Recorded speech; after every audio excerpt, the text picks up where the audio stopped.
Good evening. Welcome to my fight show, Mika Frankl, live from the Cage Mine Studios. An absolutely extra large, massive offering of combat sports talk for you guys on this Tuesday night.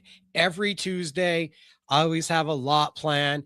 And this Tuesday, I think I've went maybe a little bit overboard. Couple minutes, literally a couple minutes. Josiah Reyes is going to be joining us. Fight World 43. Believe he's going to be in the main event. That is not official, but I've got some sources that are telling me that is the rumor, and that's which way it's looking like it's going to be. We have Gabe Bencomo. Yes, the barber will be joining us basically immediately after Josiah Reyes. I don't even know if we're going to get time to breathe in between those two interviews. We have so much in store. I think once we get the barber out of here, we're going to quickly transition into some previews. I know that we got Nick Gonzalez coming on at 7 o'clock. We want to work in Cristian Cabral. Last week it didn't happen. Last week it didn't happen with Nick Gonzalez. Both guys have assured me they will be here tonight.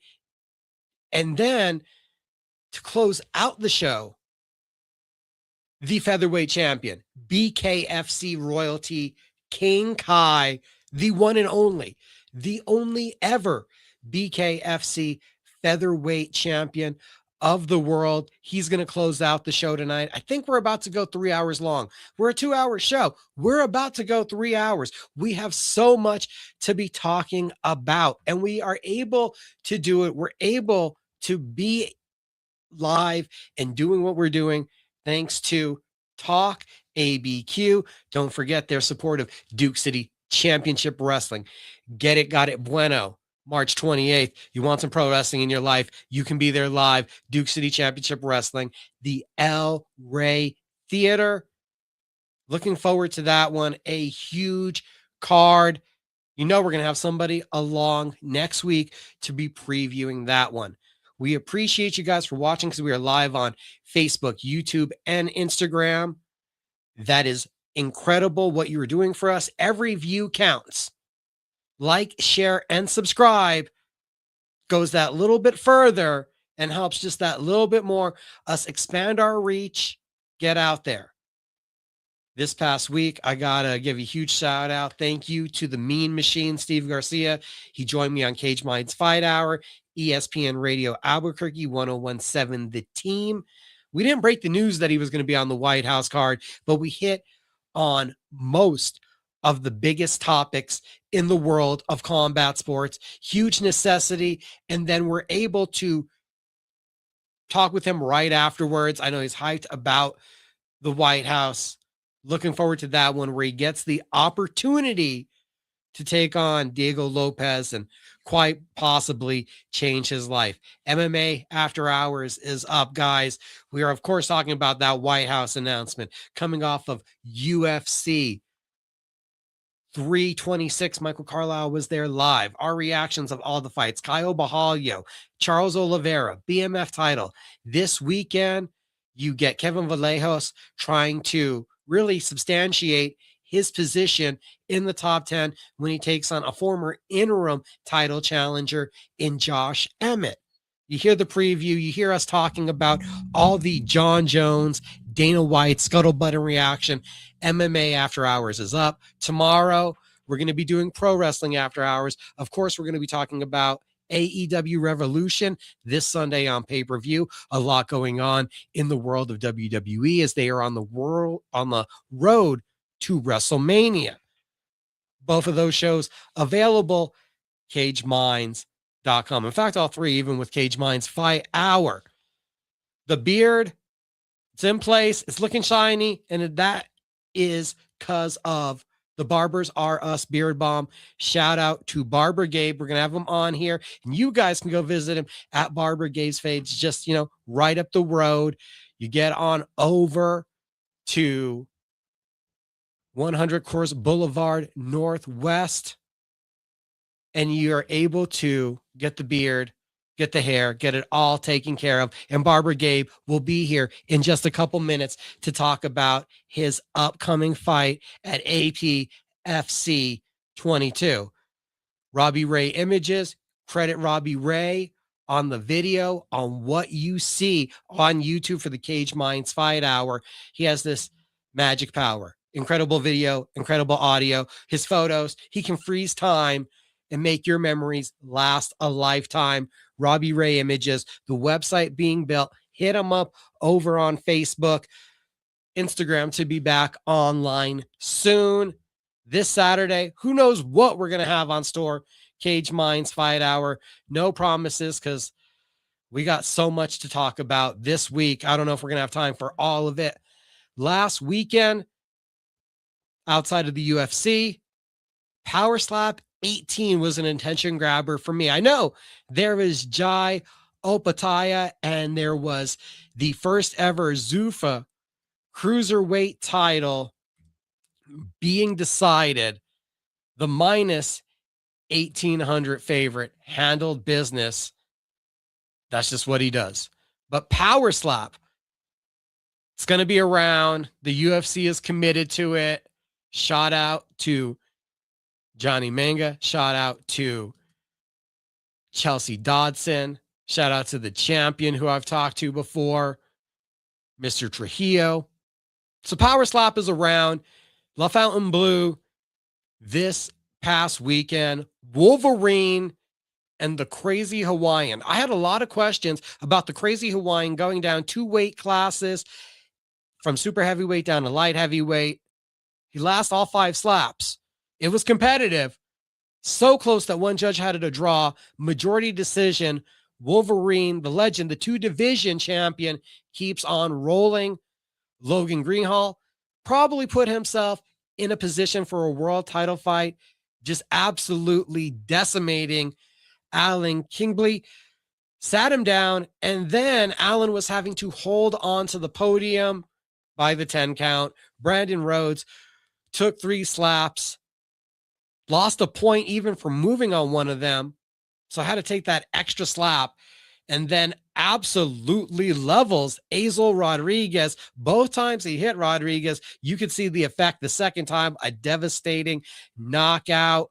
Several of those on the card, including Peter the Alligator Algie, absolutely leveling Luke Simon's second round knockout. Sat him down, had him stumbling around searching for his legs, and Dakota McGregor also with a vicious slap, taking out Vince Tracy. Second round, just absolutely beat him up on there. He was up by the 8 count, but stumbling around to a justifiable finish. Also this weekend, for the MMA side, UFC wasn't the only show in town. Octagon in Germany, 14,000 people. Igor Servino, now 2-0. If you remember Servino, that name may ring a bell because he is the biter. Yeah, there was a fighter a couple of years ago, remember, going for a takedown, bit his opponent. The fight was literally a disqualification. It's one of the most abysmal acts we've ever seen. No reason, rhyme, or anything behind it. That man has moved up to 135, 2 wins, an Octagon bantamweight champion.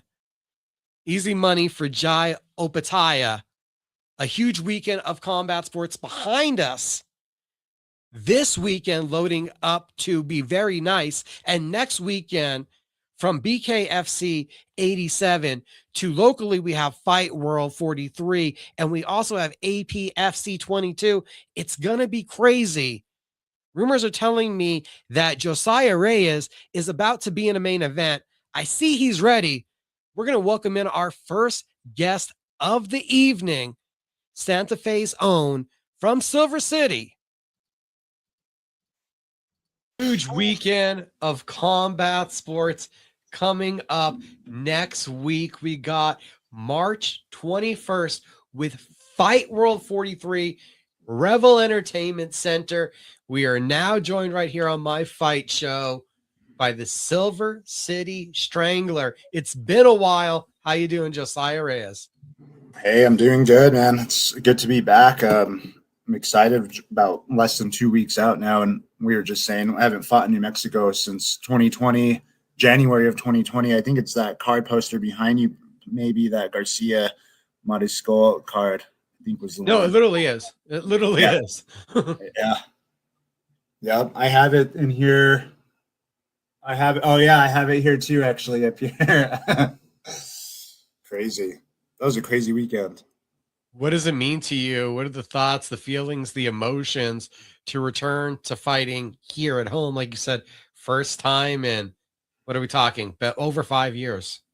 I mean, it's 6 years because it was 2020, January of Oh, wow. 2020. January. Yeah. So we're over 6 years. 6 years.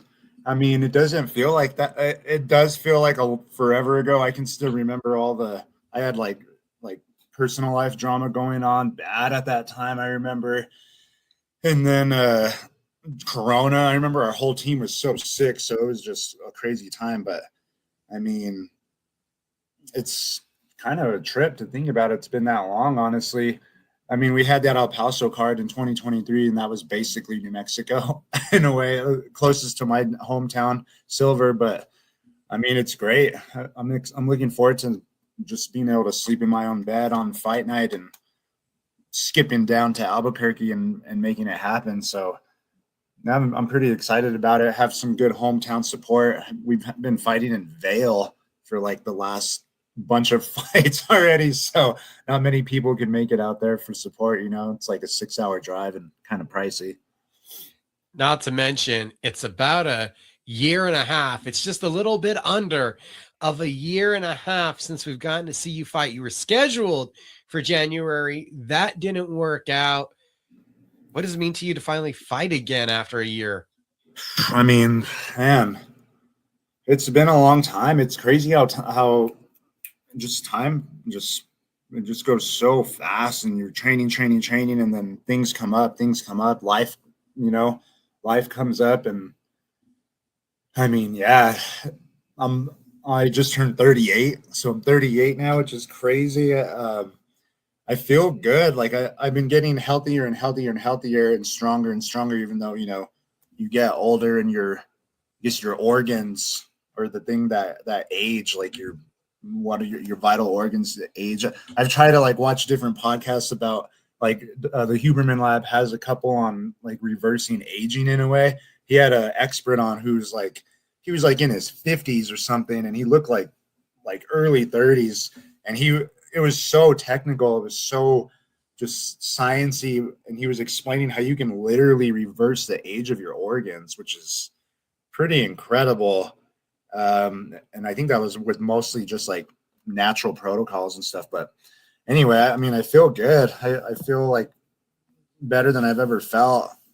Just more experienced, also, of course, but just physically, I feel really, really good. So age is just a number. I mean, well, the recovery is probably the place that you feel it the most. The recovery time probably is a little slower, but I mean, man, the human body is crazy. You can do so much to kind of just supplement recovery, supplement strength and conditioning.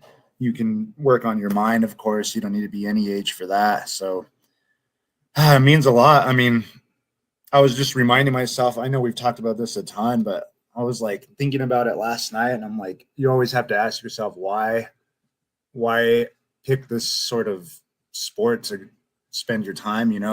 People are building different things in life, and it's like, why build why try to like fight? And even watching UFC fights, I was watching them on Saturday, just like chilling, laying down, and like, man, people are like doing different things in life right now, and I'm like set on watching these fights no matter what. And it's just such a strange sport to see these guys just freaking scrapping, and you would like have to watch it. So I just I reminded myself, like, I love this. I always loved having action figures and having them freaking fight. And just since childhood, even though I never trained all my childhood, I always just just fascinated by it. And wait, so that childhood, were those Ninja Turtles? Were those Power Rangers? Which ones were your action figures? the Spider-Man action figures, I had like Mysterio, I had Prowler, Venom, of course. I had like a couple of the different Spider-Man, and then even Legos. I'd have my Legos just freaking like scrapping and fighting so much, like all my whole childhood, I remember. And then of course playing like Street Fighter, and we didn't really have Mortal Kombat, but we had Street Fighter for like Sega and PlayStation 1. And it's so weird to like be an adult now and like think back to those characters, and you see him just like, or like how Sagat's like in his Thai stance, and then Zangief has got like his wrestling, and like you don't even know that as a kid, but now, or Balrog with this freaking boxing, and then now looking back, I'm like, wow, like that really did like influence me a lot, because I'd watch that and play it and be like, this is so cool, like look at how awesome. Or we had this game for PlayStation. I don't remember what the I can't remember what the it's gonna drive me crazy. It was such a cool fighting game. Was it in that same vein of one-on-one? Yeah, it was a platform fighting game, and it was one of the first ones where you could start to like circle. Soul Calibur? No, not Soul Calibur. Tekken? Not Tekken. Oh, those were the two I was big into. Oh yeah, I'm running low. But yeah, man, I mean, it's so weird to be like in love with this sort of thing, and it makes us a better person, I guess. Like I've been talking with a lot of the younger guys, even a little below me in age anyway, which is everybody. And we're just like, when it comes down to it, makes you a better person. You know, you have to challenge yourself, and it's scary. Even my teammate, I have this cool dude, Dominic, up here now.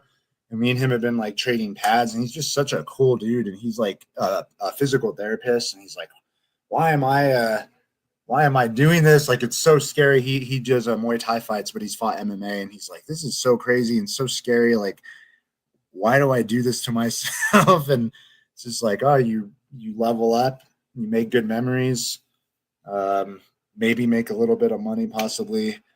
It's just, and you'll always like, you'll always look back when you're done and be like, oh, I wish I would have fought more, or I wish I would have had one more fight or something. So I know I got to get it out of my system, you know, otherwise I'm going to always like look back and be like, why wouldn't I just go for it? So still in love, and it's almost like a siren's call when you get offered a fight. I mean, yeah, I guess so. I guess it's just a weird thing to just meet a stranger and just see who's gonna come out on top. And I mean, even still though, I still think about like Roman times, like gladiator times, and like that's terrifying to be like, you guys have got to fight to the death pretty much, and somebody's coming out dead or alive. Like that is so crazy. So this is still, it's scary and crazy, but it is still a sport compared to that. Is insane. Alan Corral is going to be sorry guys, I can't roll my R's right now. Corral is going to be the opponent. I'm going to get it by like the fifth time I say it. That was a good one. You got it. Thank you. At Fight World, he's 1-0, guillotine win, one fight a while ago.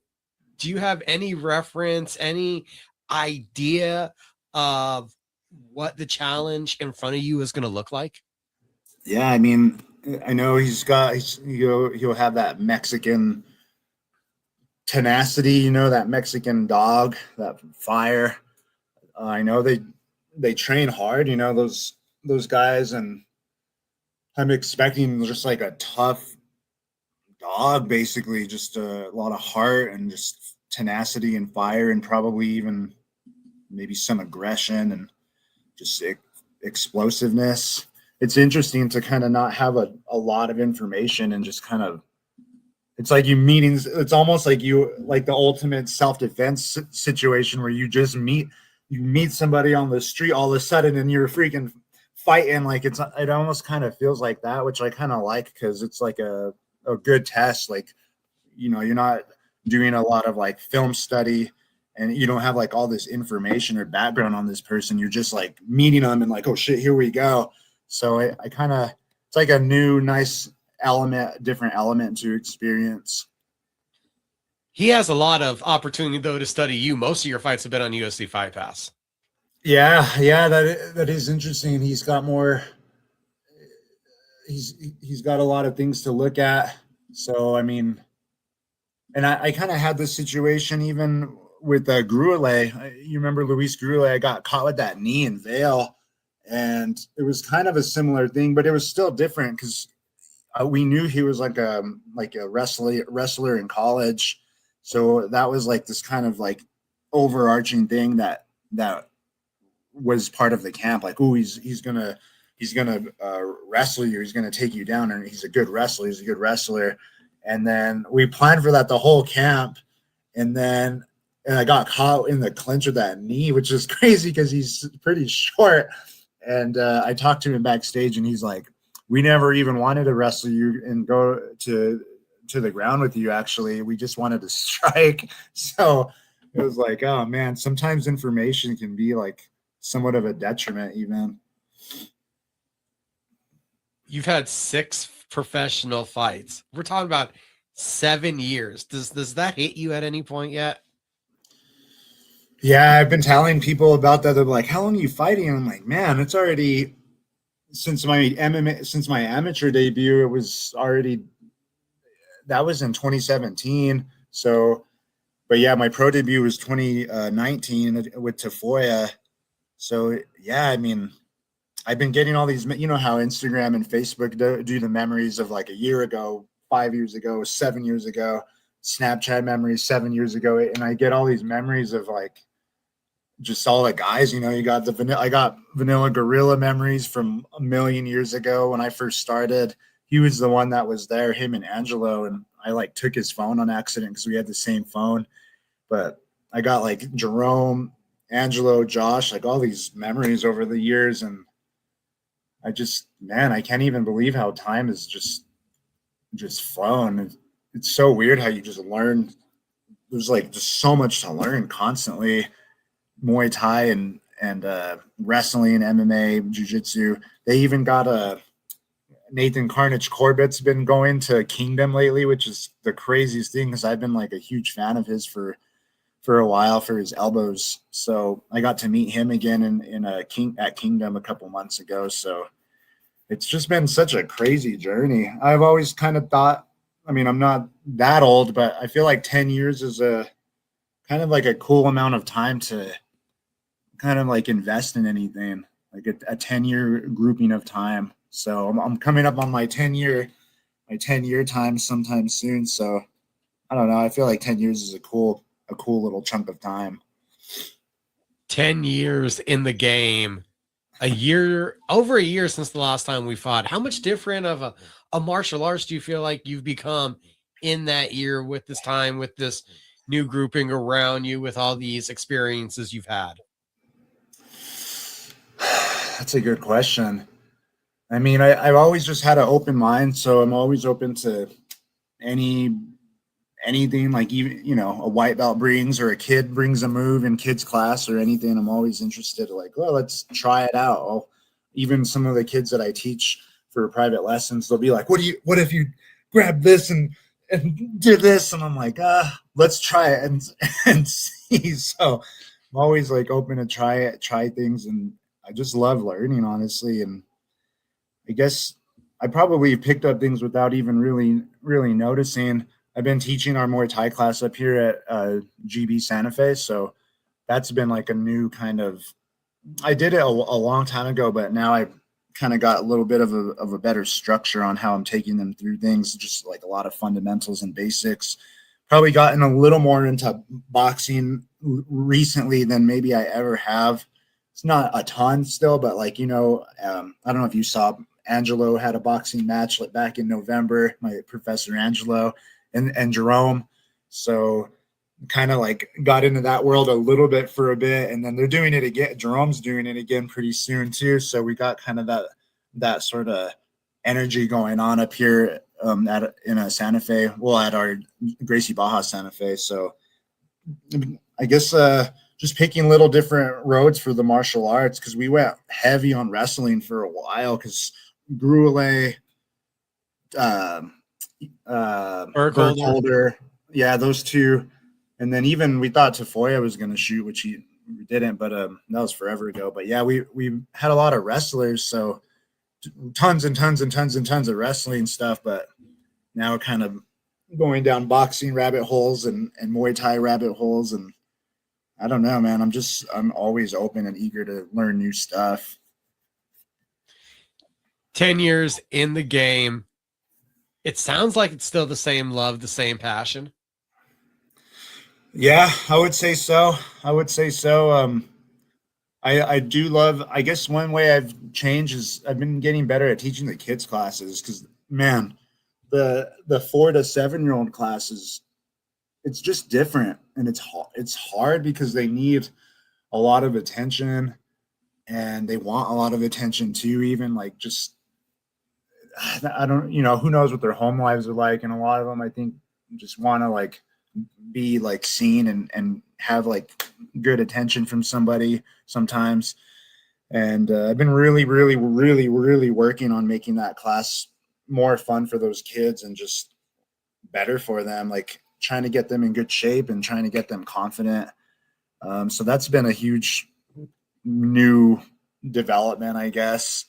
And same for the Muay Thai class. I got all these new people coming into this Muay Thai class, and it's scary when you come into a striking class, because you don't know if you're going to get like freaking attacked by somebody's in sparring. So I've been really making it a point to like, here's how we spar safely. We're not going to hurt each other, beat each other up. Got to make it fun and keep it technical. So I guess those have been kind of new. And I think that's probably the way of things naturally. You kind of go from competitor, competing, and slowly take on more teaching and instructing, coaching roles. But I do, I just love how it like helps people. Like people love it as much as I do, especially the kids. It gives them a little bit of confidence and toughens them up a little bit, straightens them a little bit, because a lot of them can't like do a push-up, like can't do a push-up, can't do a squat, just like really fundamental things. So I'm happy to really like help people get healthier in that way. Getting people healthier in that way, about to possibly hurt someone's health come the 21st of March. Fightworld 43. What are your expectations for yourself? I want to show up and just give a full effort. There's this really cool book. I don't know what fighter I saw on Rogan's recently. I can't remember, but watch, hold on. This book right here. Guessing he's running for a book, people. I forgot what guest he had, but he was talking about this book. It was a Weimaraner shirt my mom gave me too. It's great. Nice. But those dogs are nuts. But this book, oh yeah, it's reversed probably, but it's Read This Book Tonight to Help You Win Tomorrow by Rob Gilbert. And this fighter was going on and on and on about it. So I'm like, okay, I'm going to get it. And it's been really, really cool. It's very, very simple, but that's been one of the biggest things. It's like, there's no must win games. There's no have to win games. It's like, you have to change that from you want to win, not that you have to win. It's too much pressure if you say, I have to win. So it's like, I want to win. And then it's like, all you can do is focus on giving a full effort. So I'm like, okay, this is really simple concepts, but it's been helping me a lot to just focus and like, yeah, I'm gonna go in there and give a full effort and just try to make some good martial arts and not overthink things, It is always insightful. It's always entertaining talking to Josiah Reyes. Thanks, man. It's good to hear from you. Good to see you. It's been a long time, I know. We appreciate you, though. You've always, my coach Josh always tells me, he's like, man, Mike has been there for everything. He's always like, tell him what's up. He's been super cool. So, yeah, man, thank you for everything you do for us. Always love Josh. Always scared of Josh. He's intense. He's intense, man. He's a good guy. We got such a cool team up here. Josh, Angelo, Jerome, even Corey. I'm sure you've interviewed Corey. We got Chris, this young, cool amateur guy, Chris. He's super, super cool. We just, that guy Dominic's up here. We just got like, it's just like the coolest little family, little like Spartan squad. And you already instigated it and said it with Angelo, with Jerome having taken the boxing endeavors. That pulled you right into the boxing also? It did. It did. Angelo even had me holding pads for him a little bit, which was fun and a little intimidating because I'm like, oh, I don't know if I know like the best proper way to like hold boxing pads for people. I mean, I know I do, but it's like getting them ready for a fight. I was like overthinking it a little bit, like, oh, I better hold the best right combos. So we were just repeating the same combos over and over for those few weeks. And he even had me running him through strength and conditioning, which again was cool. But I was like, man, I better really make this, like, make it count. He's fighting for real. Like, this is crazy. So it was so cool how he gave me that opportunity. Like, he trusted me enough to do that for him. It really, really meant a lot, actually. And I think it meant a lot to him too, like having me do it for him. And it just how it came full circle. Like, he's the one who started me, and then all of a sudden he's having me hold pads for his boxing match. And I was the one that warmed him up backstage even. So it was like nerve-wracking seeing the other, pro boxing trainers, and they got their paddles and they're just like holding all these crazy freaking combos on the paddles, man. They barely touch too. It's so cool the way boxers hold for pads a lot of the times backstage. But yeah, it's so cool. It came full circle. And then Jerome, of course, doing his boxing thing. It's been cool to see him change it up. And he's like, man, it's so much less harsh on the body doing a boxing camp than an MMA camp. You just get wrecked on your grappling. I think the heavy grappling mixed in is what kind of wrecks the body. But he's like, oh, the boxing camp he's like, I feel pretty good. I'm like, not wrecked all the time. It's way less intense. So it's a cool thing that our guys are getting into that world a little bit more. Yeah, no, the wrestling, the grappling, the jiu-jitsu, that's where all the little injuries come from. You think more would happen in sparring, but it's really the grappling. You know what makes Josiah Reyes special? It's that caring. It's that caring about everything that you get involved with, that you take this deep care and concern into it. I guess you're right. I didn't realize that, but I'm pretty passionate about everything and about these people. Even I've been wanting to be like that more, like how Jerome is. Jerome, I mean, if you've ever been with him in the gym and just like seen him interact with people, he's up to help anybody. Like, if anybody comes up to him with a question, he'll just like drop whatever he's doing and just give him all the information and all the help he can. He'll give you the shirt off his back pretty much. Like, he's the one who's helped me when I first started. Really, I kind of just been shadowing him. I remember him kind of taking me under his wing and being like, hey, I'm going to hit a little workout if you want to jump in. Hey, I'm going to go on this run if you want to jump in. He's always like mobilizing the troops, pushing everybody to compete. And then same thing with Angela. Like, we don't have any really selfish people where everybody's like just truly wants to help. And I think everybody's been through so much hard times in our team that they're just like, they appreciate life and they just want to help. So trying to do the same thing for people, serving people and just paying it forward, basically, like everybody's done for myself. Even the Silver City crew, we got a freaking pop in there's finally like a pretty good fight team down there right now for the last, I think they've been going for 2.5 years, I'd say already.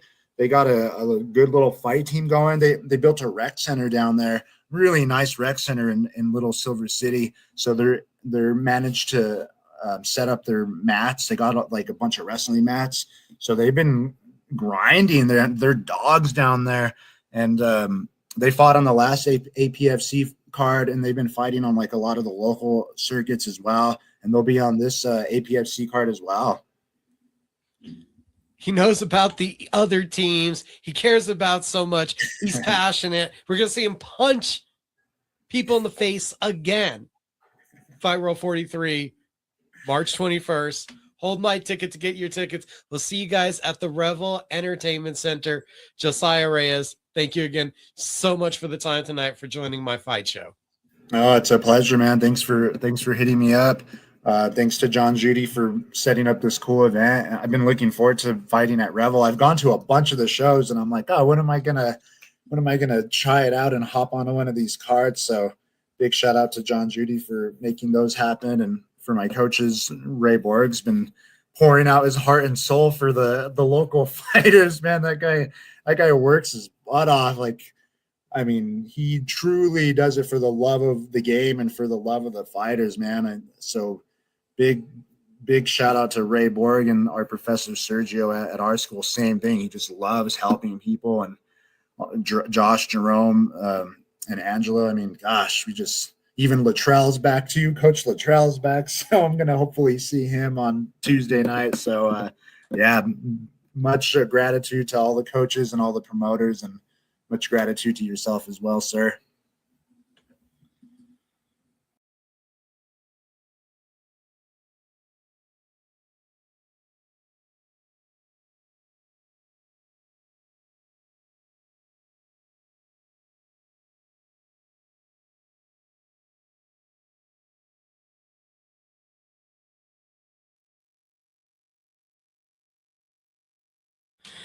Dude, Josiah Reyes, good as always. Stack Show, first guest out of the way. Fight World 43. Don't forget, next Saturday, Revel Entertainment Center. Also, now coming up, I think we just lost him actually. Barber Gabe from Barber Gabe's Fades. I see him here in the chat. I think he's ready. Gabe, can you hear me? Can you hear me?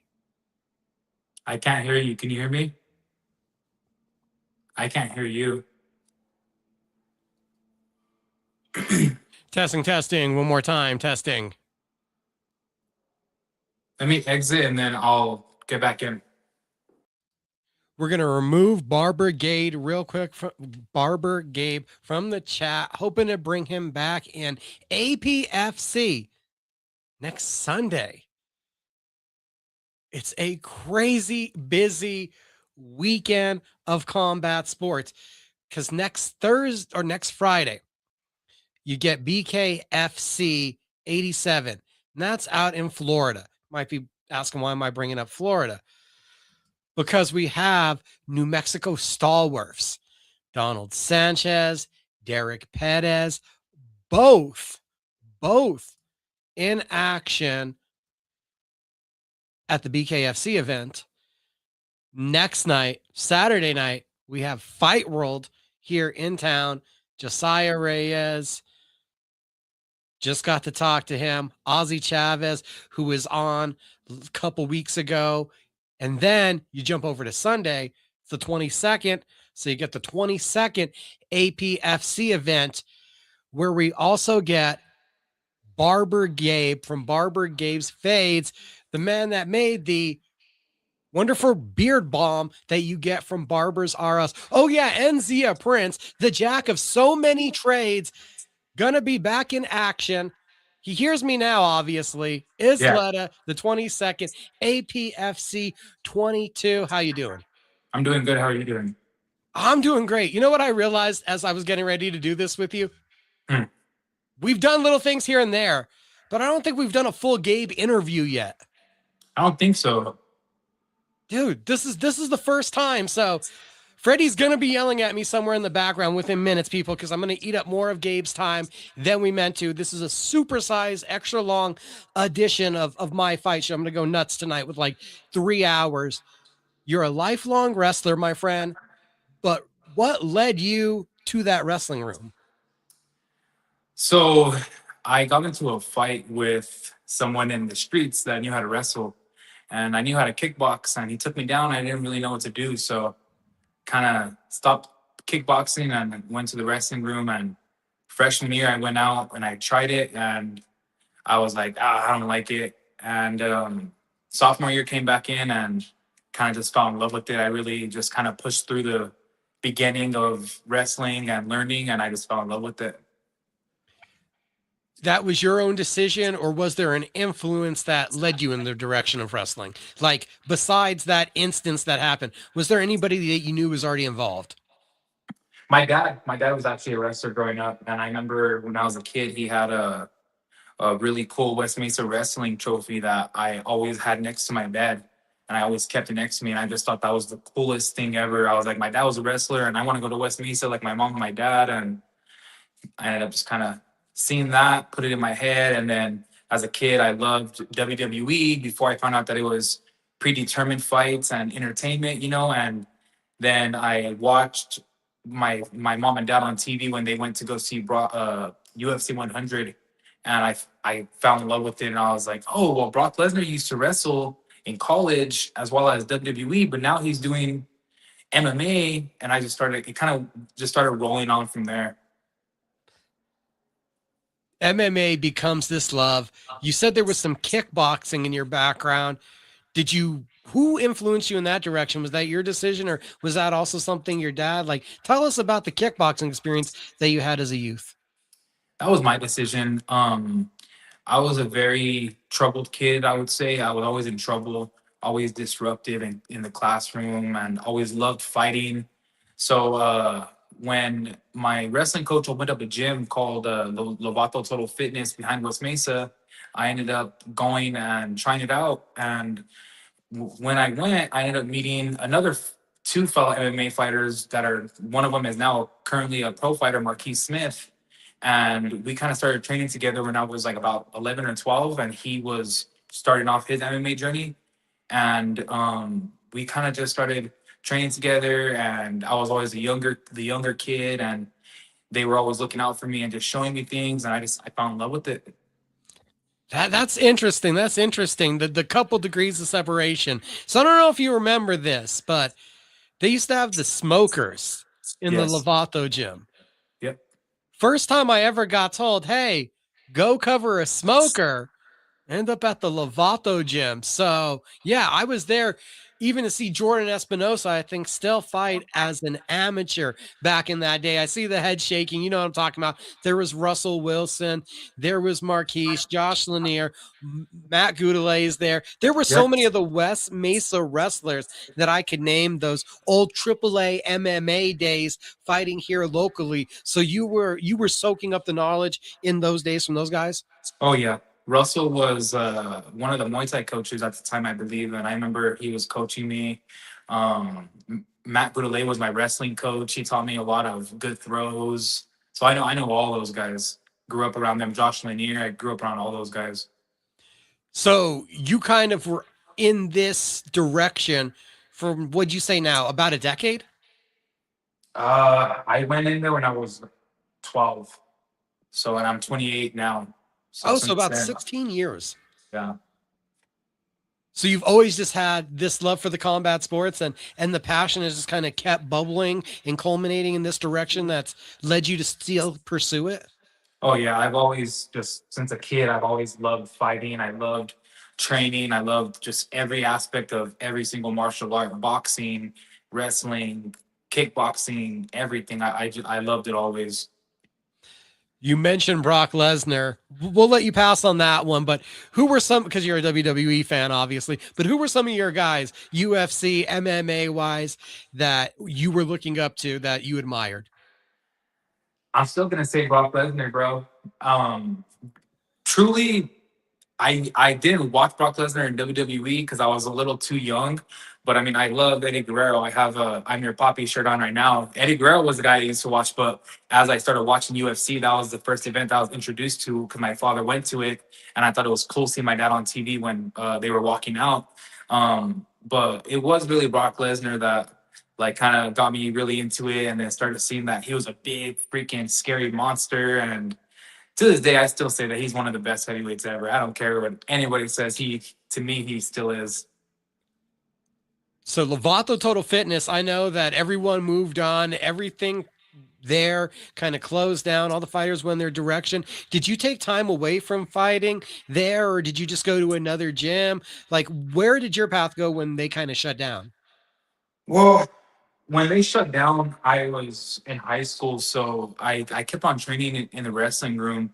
I focused a lot in high school with my high school sports. You know, I was in football, and then when football was over, I would transition right into wrestling, and then when wrestling was over, I would transition into competing in cheerleading. So like I was just always busy doing something, you know.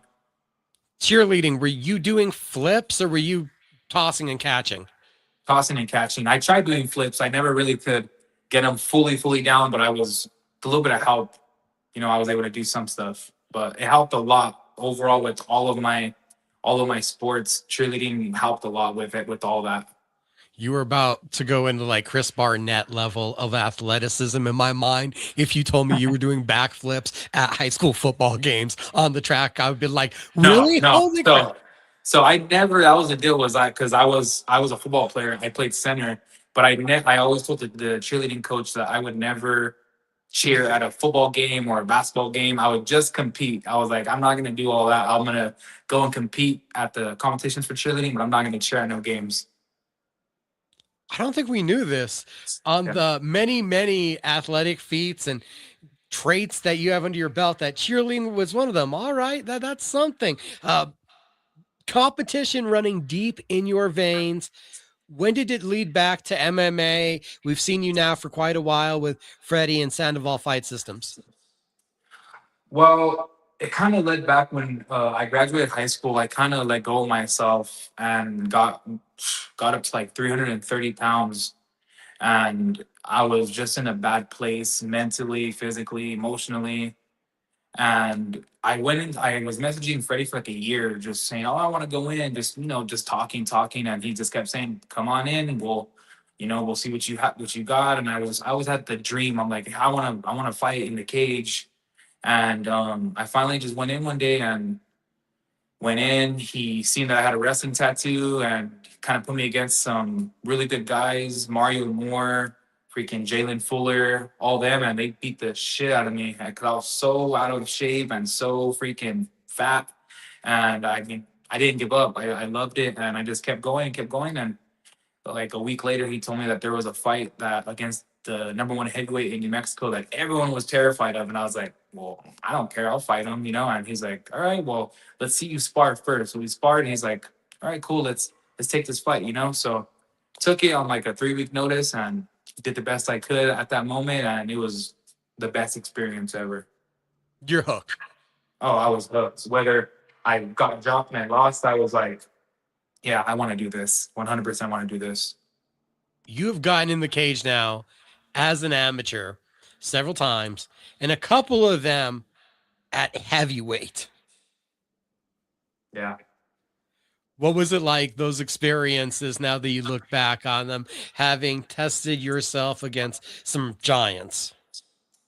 Um, they were cool, you know. I mean, I showed my resilience and showed that I'm not scared to take on the biggest dudes that there possibly could be offered to me. You know, I never turned down a fight. I always said yes to everybody, and that was kind of like a thing that Freddie and John Judy even mentioned. It was like I'm a little too tough for my own good sometimes, you know. But it was awesome, you know. But I knew that I wasn't big enough to be a heavyweight. I don't think I'm big enough to be a middleweight, but you know, we're getting dialed in. I feel pretty comfortable at this weight. I'm strong as hell. So Go visit this man, 100 Coors Boulevard, Northwest, Suite 107. It's Barber Gabe's Fades. You can book online at barbergabesfades.net. Easier. You can still be a walk-in, that's fine, but you might wait a little bit because the place is busy. Obviously, this interview is brought to you by Barber Gabe and his fade station there. You are a jack of many trades. How do we lead to barber and Zia shirts and making barber products with the Barber R Us beer bomb? Where does this entrepreneurial side come from? Well, you're also busy contributing so much of your nights in the gym to this dream. um I don't know, man. Since I was a kid, I've always been like infatuated with owning a business or making money. I mean, I I think I made my first business cards at like the age of 10 or maybe even 8. And it was like a picture of me wearing my Michael Jackson Thriller jacket and with the Miami Dolphins logo saying Gabriel's Books. And I used to write short stories and sell little books to people in the neighborhood, or my mom would take me driving down the street and I would make keychains and I would sell them to people. And or I'd go to the store and buy like a grip of Powerades and chips, and I would have like an inventory in my closet and I would write it down and sell them at school for profit. So like I used to consistently and always be trying to make money since I was a little kid, and it just kind of always, just kind of always been there. And I just always knew I wanted to see the world, and I wanted to have the freedom to do what I wanted to do. And doing those things kind of it's given me the opportunity to now do this, which is something that I've always loved to do, because right now as amateurs, we don't make money. And even at the pro level, unless you're at the biggest show, you're not really making a lot of money. So it's a lot of sacrifice, and you do have to have love for the sport. Where does Zia Prince come up in all this? I understand. Okay. I heard that you've been cutting hair since, was it high school or middle school? But either way, the barber game, I understand. Where does now printing, stickers, shirts, fight shorts, hats, I mean, from your teammates' apparel to what we just saw this past weekend with a lot of the threads at Cartel Clash, those people are going to you.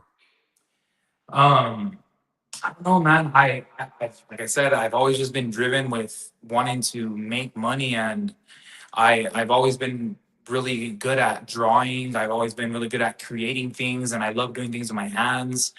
And I started off making stickers.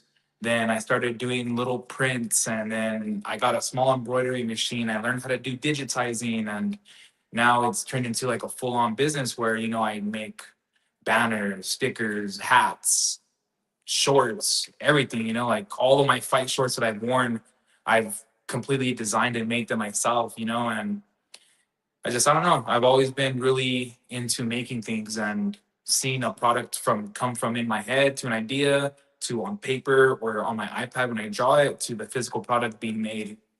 There's a big reward in seeing that. How do you feel that creative side and that creative process is also cultivated with your MMA game? I think it's had me be able. I think it's helped me be able to kind of visualize certain things before my fight. Um, Kind of see things while I'm in the cage. Kind of visualizing it and seeing these things, making them happen. Coming from in my head, seeing it in my head, and then knowing that I have to do X, Y, and Z to get to that. Getting to that spot, you got to a great spot in your last fight. Everybody's talked about it. You hit a highlight reel overhand that butted a man and had him scooting across the cage. Seeing a performance like that with the hours you put in, how did that feel? How did that set up that performance? What did that mean?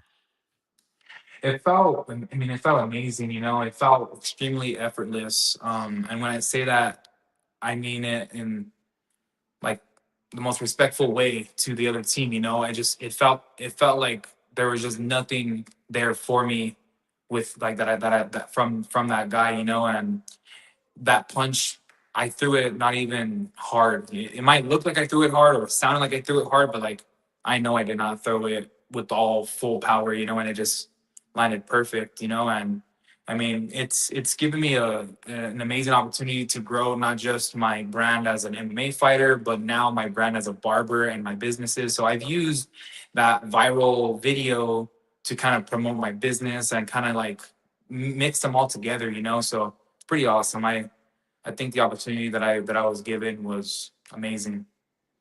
And what do you think about how result like that is such a positive affirmation of everything that you're doing? Well, normally, I'm not bothering you right now.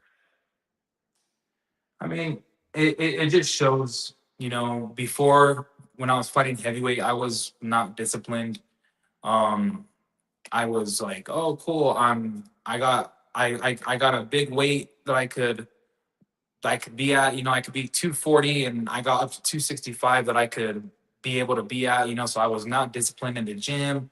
with my diet, with nothing really, And then as I went down to middleweight, I'm extremely disciplined outside of the gym now, and like it's showing now that like the results are there. The results are there when now that I'm actually putting in the work and I'm really dialed in. Given my first fight at middleweight, it felt a little weird, felt very weak. I thought that I could have done more strength training, but it's the fight game. It's all good.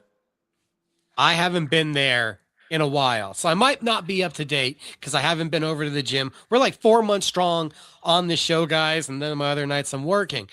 But last time I'm there at SFS, last time we're around the team, you have stepped up in this role as a team captain, as a team leader, as like a motivational force, almost going to each guy, asking them how they're doing, keeping their heads up, doing that check. Is it the wrestling mentality? Is this just Gabe? Where does jumping into that kind of role that I observed come from?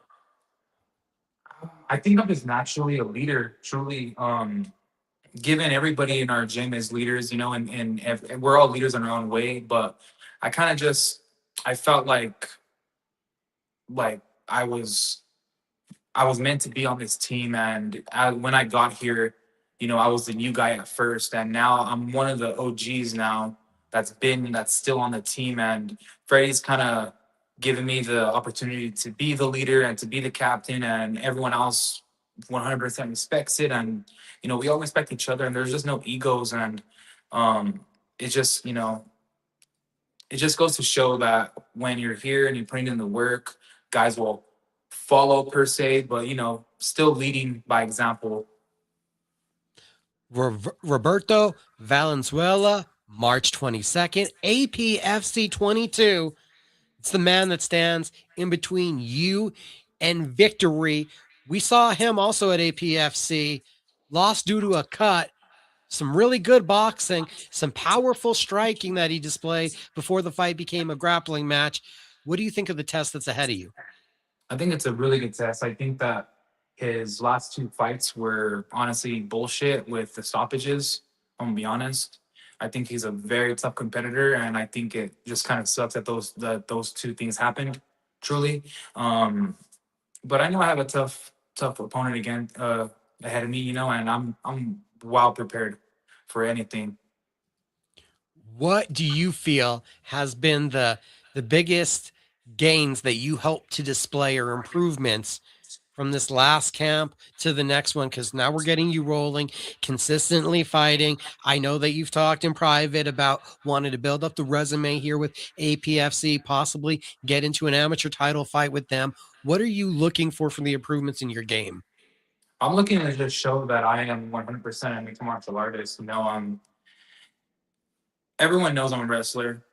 You could try to wrestle me, you know, you could try to knock me out. I don't know, it's just I'm very confident with every aspect of my game, and I mean I have the best coaches. Truly, I know I have the best coaches. Freddie Sandoval, our head coach, the best. I have Jose, our jiu-jitsu coach, the best. I have the best boxing coach, Paco. And then I have my badass team right behind me, and we're so close with each other. You know what I'm saying? Like we're here we'll be cutting weight together. We go out together outside of the gym. We're not just guys that come to the gym, see each other at the gym, and then go home. Like we actually all have good friendships with each other. Our girlfriends are friends with each other. Like we're a family, and I know with them behind me and with everything, like I'm good. I'm very well prepared. 16 weeks, guys. We've been promoting it. Barbers R Us Beard Balm. Barber Gabe's Fades. BarberGabesFades.net is how you book with him or one of the incredible barbers and stylists that work at 100 Coors Boulevard Northwest. Of course, walk-ins are welcome. How can people get tickets for APFC 22? You can get tickets directly from me if you're local. I have them every day with me. You can meet me at my barbershop. I still have a little bit of tickets left over, and once they're sold out, they're gone. Or you could try to buy them online. If you do decide to buy them online, make sure you use my name at the checkout, Gabriel Bencomo or Gabe Bencomo. Barber Gabe, it was great getting to talk to you. You have a good night, sir. Thank you. You too. Be safe. Finally got to get him on, get a little bit of the backstory behind one of the amateurs who has a lot of potential, is putting in a lot of hard work, dedication, leading in to APFC 22. We just had Barber Gabe on, and we're going to keep rolling through the interviews pretty hard here tonight. I mean, I've really overdone it. We're 1 hour in. Appreciate Josiah Reyes. We love Barber Gabe, obviously.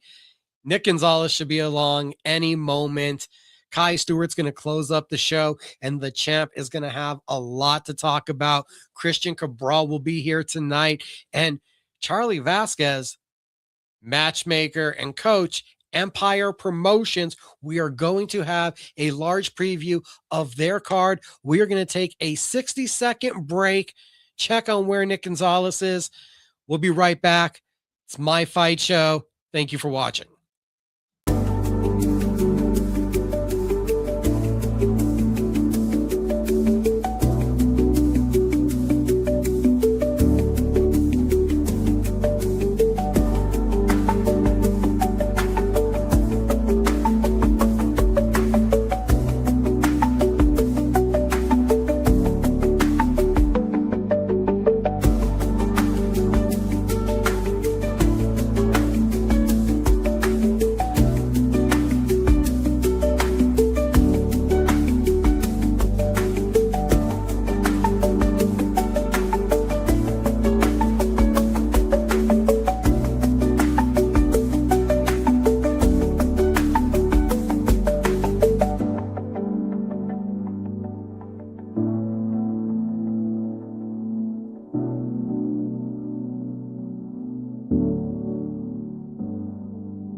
We're back. My Fight Show. Mika Frankl. Appreciate everyone watching. It's greatly appreciated. A little goes a long way. Like, share, and subscribe helps that much more. The guests keep rolling. Third guest of the night, Captain Controversy, but he's an angel. He is Saint Nick himself, Nick Gonzalez. We're bringing him in right now. What you mean, cat? Wait, let's go. What is it? What is it? Controversy? What do I mean? I just wanted to make you laugh when I brought you in. I knew that would do it. Captain Controversy. I did it. Yo, I'm ultra good, my friend. You know, always good, always striving, always getting better.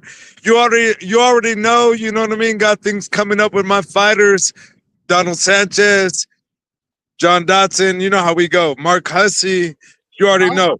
You know what I mean? That's where we're going to start. All right. That's a great place to start. I like starting in that place rather than where I thought we were going to go first. Next week, going out to Florida, Friday Night Delight. I am looking forward to it. Guys, we might do a Cage Minds live. I want to do them for the big BKFC cards, and New Mexico legend Donald Sanchez has, and I don't mean this in a joking way and I might laugh, but once again said he's retiring. This is the third different combat sport we're going to farewell him. I said goodbye to him in MMA. We did a whole boxing thing. I thought I actually did a retirement interview with him on ESPN radio after that, but now we're going to go do it in Bare Knuckle. He's absolute legend, has blazed the trail for the state, and I think he goes out on top with a much needed revenge victory over a big old South African. Hey, you're not wrong. I totally agree with you. Right now the talks are it's retirement. It's the last fight. What can we do, right? You know what I mean? It really doesn't matter. Every fight matters. Every fight is the one. We did not perform well our last outgoing. A lot of people had a lot of things to say. Let's just go ahead and go out there. Let's go to work. Let's shut a lot of people's mouths. We've been in this game a long time.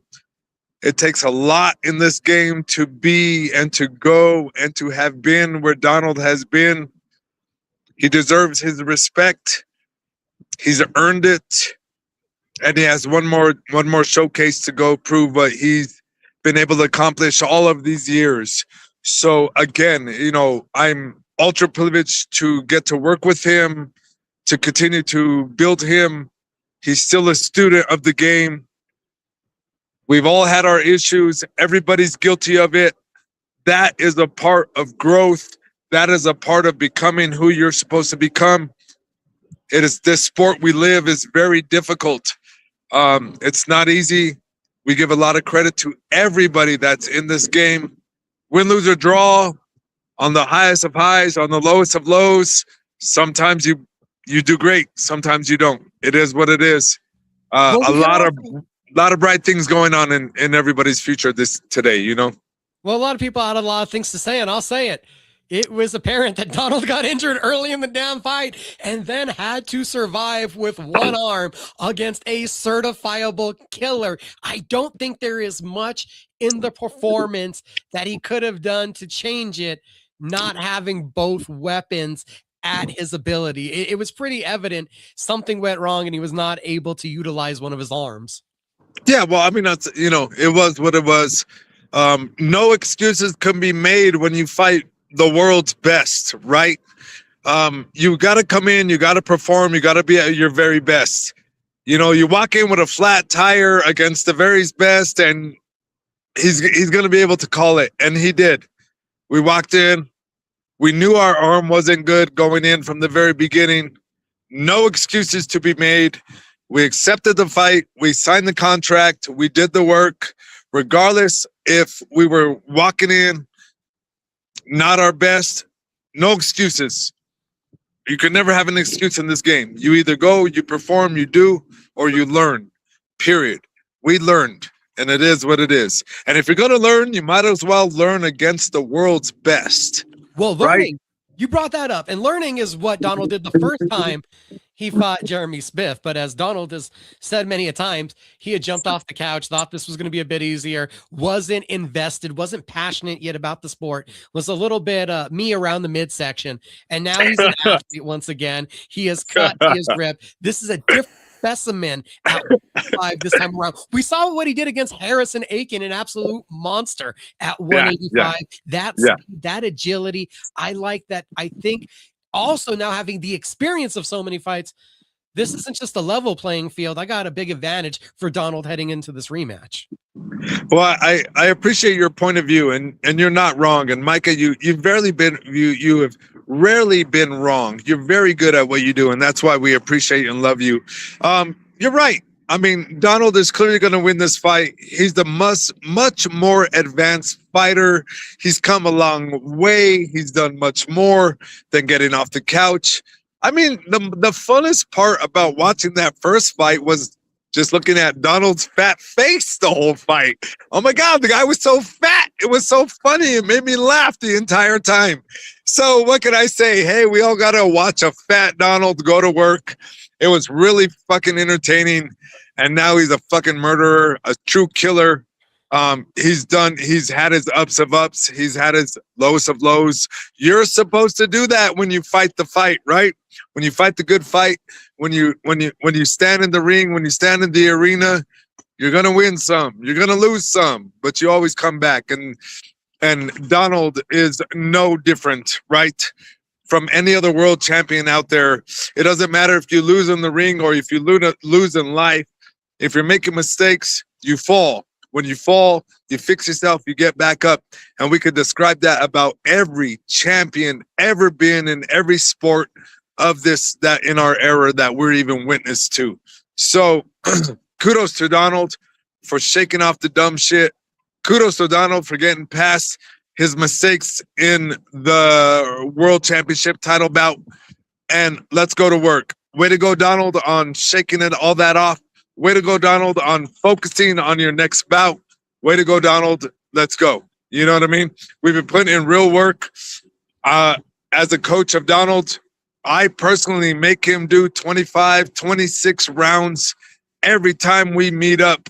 It's not easy. He hates it, but he's supposed to. It's hard. It's supposed to be hard. I'm a hard coach. I don't give a fuck. Let's go. You know what I mean? We're here to work. We're here to push it. I train world champions. I build world champions. I make people better. This Donald that I'm about to present will be no different than that. You'll see. I look forward to it. We're going to try to go live. Donald Sanchez with a victory. I don't know if this is the last one. Honestly, don't know. But this is going to be a good night for him. I feel the card also. We'll knock him out in the third. Ooh. Like the call, we're going to write that down. The card also featuring the Berlin resident, the Fighting Pride. Derek Pettis is going to be there. Big opportunity to shock the world when he takes on a world title caliber guy in Brian Durant, who's been calling for an extra opportunity. We're talking about Bare Knuckle. Yeah. Did you say John Watson earlier? No, man. No, I didn't. There's I've had the privilege to talk with Derek recently in one of his sparring sessions, and right before he went out. There's one thing Mr. Pettis has earned from all of New Mexico, and that's respect. You know, he deserves it. The man will never be questioned about his heart. The man will never be questioned about his warrior aptitude, his mindset, his ability to get in there and commit on all levels, regardless of the outcome. That deserves respect. But one thing I have to say to that man, because I do respect the Pettis camp. I do respect them because they're warriors. One thing I have to say to that man, and this is out of respect, was don't accept the shield, right? Don't accept, I'm going to go out on my shield. Don't accept that, Derek. Make a difference. Shock the world. Derek has what we'd like to say in the fight world, a puncher's chance. The man has heart. The man has a chin. The man has a puncher's chance. It's a mountain to climb that he has ahead of him. I'm not going to deny that. But that's what we love about Mr. Pettis. Mr. Pettis is not afraid to climb a mountain. And believe it or not, he's accomplished that more than once. So, can we expect New Mexico's Mr. Pettis to go out there and one more time steal the show? Because if we could get that from him, damn, that's what we need out here. That's what he needs out here. You know what I mean? I like Mr. Pettis. I like Derek. I like him a lot, you know? And you got to respect a man that's willing to go out on his shield. But this time, Mr. Pettis, shock the world, my brother. Shock the world. If I had any advice for him, I think you have to box in this matchup. You can't go head on into a power puncher like Brian Duran. You got to use your movement. Derek can be light on his feet. I think he has to try to make this a little bit of a long game and use his aptitude with all the boxing experience he has. I mean, I can agree with you with that. I mean, is it safe to say, without disrespect to Mr. Pettis, that clearly his opponent is looking past him? Clearly. Oh God, you know, Kai bad. Dude, bro, like, it's ridiculous, right? He's expecting to finish Mr. Pettis in the first round. You know, light work, easy work, right? That's disrespectful to Mr. Pettis. Mr. Pettis should go ahead and make a statement on that and go ahead and settle down. Do what he does well. He fights very well. Move your head a little more. Slide off a couple of punches. Counter well with what he does. If you ever watch Mr. Pettis, he has a very nice counter game. He works well. He strikes well. He commits to the idea of in the pocket. That's a different kind of mindset. If we can do that and slide by some of those heavy punches while countering, maybe we can shock the world. Maybe we can land something that makes a difference. I believe in Mr. Pettis. I believe in New Mexico. Let's go. Now talking about Bare Knuckle. Earlier, You also you said you work with the one and only. There is one and only. There's one and only flyweight champion in the BKFC. And I hope one day we get to see him back in action. I'm not telling you to break news here, but are you at least hearing that they're talking to my man? Yeah, man, we got big talks. I'm super excited. Obviously, there's some things that gotta be adjusted with the current war going on. But that's all I'm gonna say. You know what I mean? We had a big thing lined up, but the current situation overseas kind of has put a halt to that. But you can expect and will see New Mexico's flyweight bare knuckle world champion, Mr. John the Magician Dotson, very soon, sooner than later. Trust that. Oh, Nick said it without saying it. We're probably not looking at good for BKFC Dubai. You know, there's ish happening in the world right now. So that might be on the back burner. It had been talked about for a while, but they haven't talked about in the last like 2 weeks. So I'm guessing that's what we're referring to. Just speculatively speaking, we ain't got no confirmation here from nobody. I'm just like throwing it out there. It would make a lot of sense, but we know it's definitely happening. What? I don't know, but sorry, my phone was on mute. My phone was on mute. I'm gonna see you next weekend at Isleta on a Sunday. What? Next weekend? Who? I'm just fucking with you. Mark Hussey. My dog. Motherfucker Mark Hussey. That's my motherfucking dog, boy. I love him, man. I love me some Haas, man. He's truly the future and the bright light of New Mexico. He really has it all. I'm so excited. We continue to build.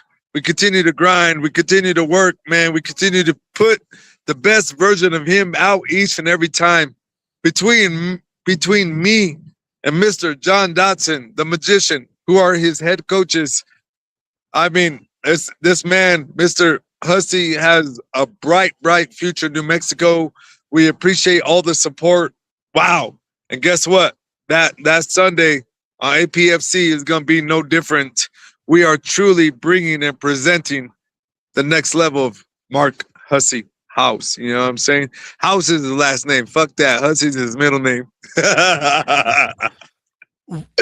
That's my dog there. Haas, though. I love that motherfucker.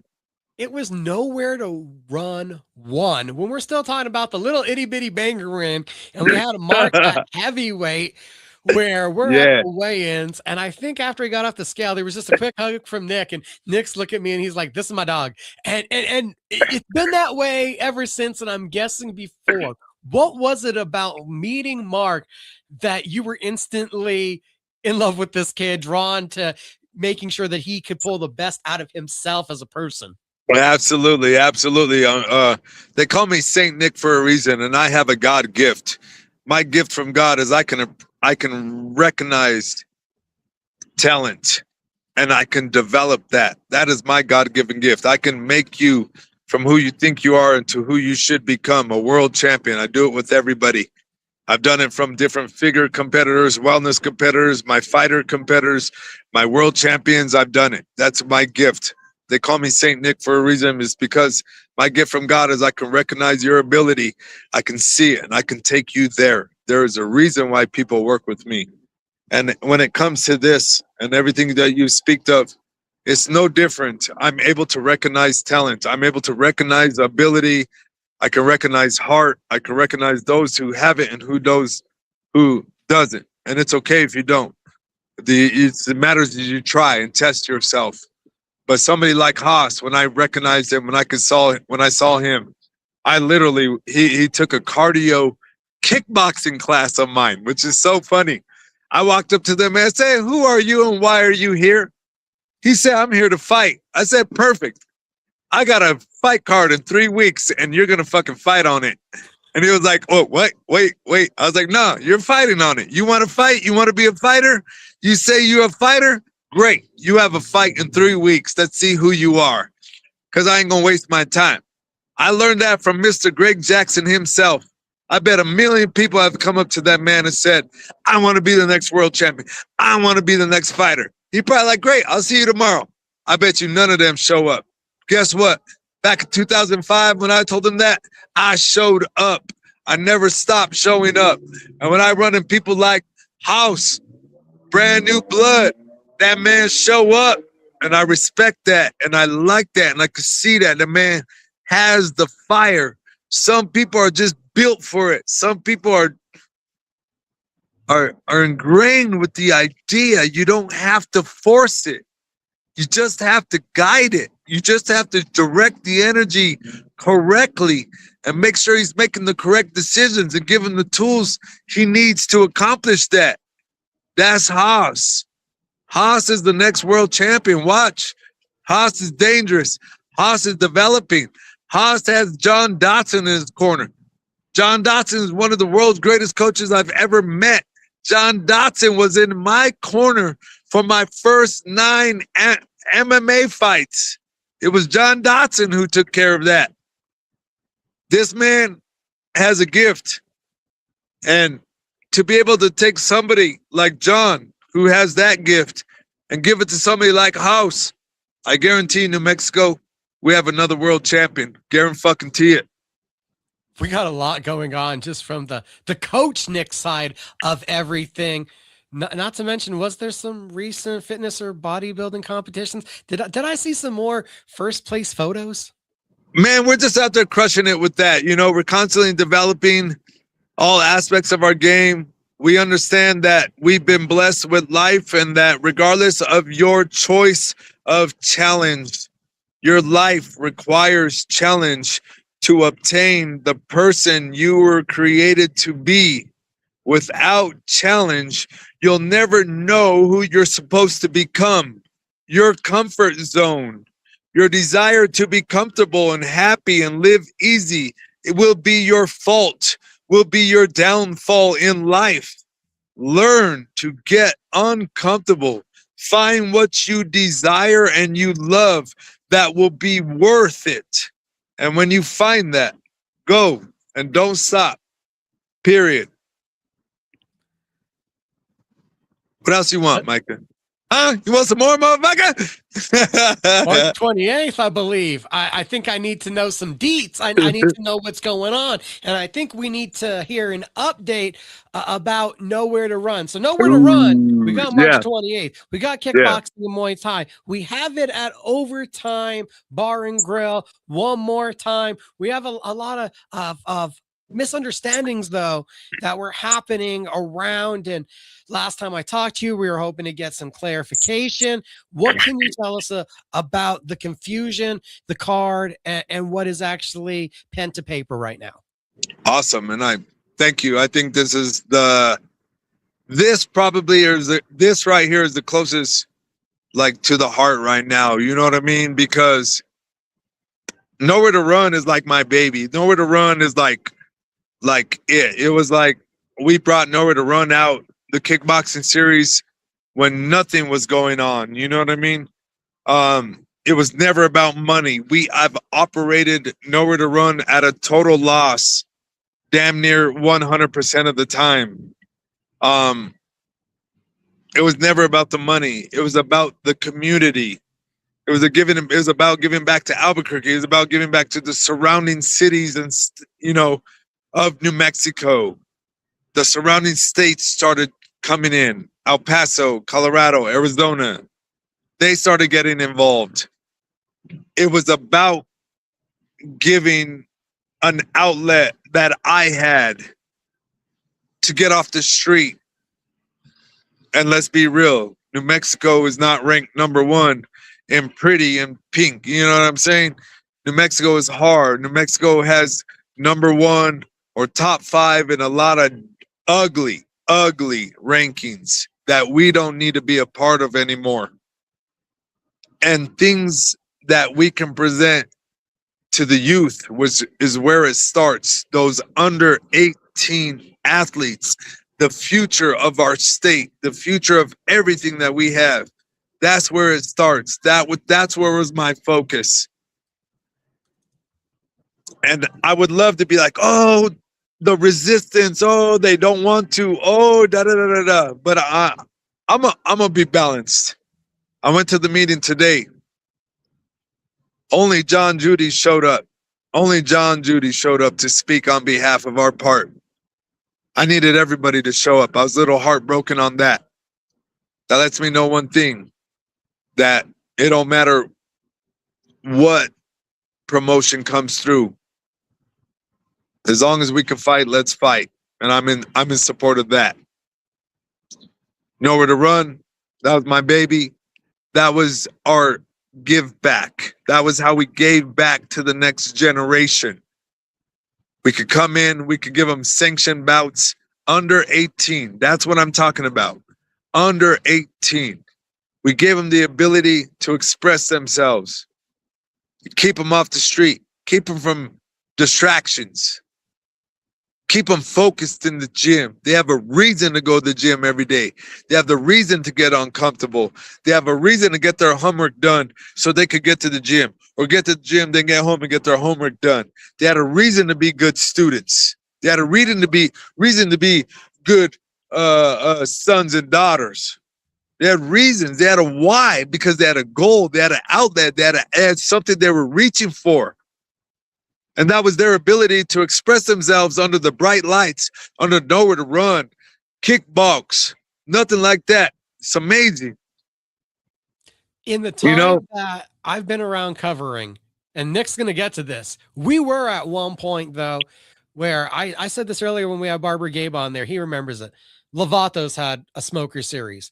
We had Battlegrounds at NHB. We had a Judgment kickboxing series. We had Montevalles. We had Rosales. We had kickboxing, Muay Thai, amateur combat sports thriving throughout the state, giving these kids an active outlet to display the hard work that they're putting in the gym, incentivizing them not to want to get in a fight at school just to show who they are and how tough they are. And if you can't get the tone of Nick's conversation right now, it sounds like we are unfortunately not advocating hard enough. I've been behind a desk all day. I apologize for not going. That's all right. You're still pretty. Thank you. I appreciate that. You're lovely yourself. And I know you're putting your heart out here, but we are losing that under 18 amateur competition. The commission now, after many years of us thriving and being able to literally oversee it ourselves with all of those great promotions. I think there is even the Steel Dragon kickboxing series. These are going to keep coming to me because there were so many of them and kind of just got liquidated out. There wasn't controversy. There wasn't a legal reason. There wasn't like there was horrendous injuries at this event. People just took financial losses. COVID happened, and we couldn't keep a lot of these series up. Nick stepped in, and now we're losing what is a very vital part of this combat sports ecosystem to keep the young fighters invested. So, yes, I completely agree with you. I guess the new future of New Mexico combat sports youth will be WACO or WACO, because to me it's completely crazy, but whatever, you know what I'm saying?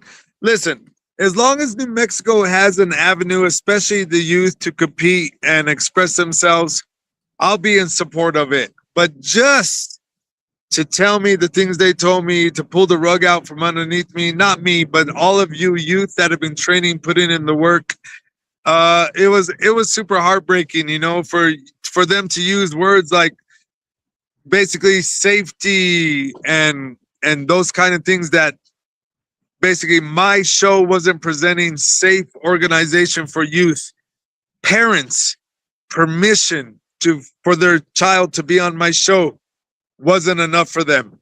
Coaches trusting me wasn't enough for them.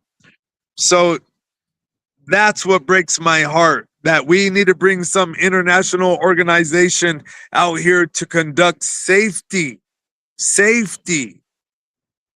Now, where was I not safe? Any parent out there, where wasn't I safe?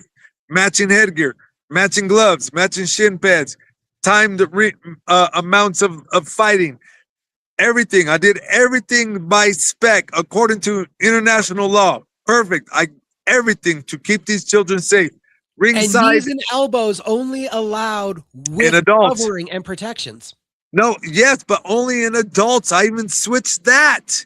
Under 18 was not allowed. Under 18, listen to me. Under 18, not 16, like the statutory New Mexico laws. Under 18 were required to wear headgear. No knees, straight up classic kickboxing. There wasn't even allowed teep kicks. Are we going to be able to have the under 18 competition with the fights that were already scheduled before they made this decision? Did they allow you to still keep those fights? Are we unfortunately having to cancel those ones? Listen, that's a great question.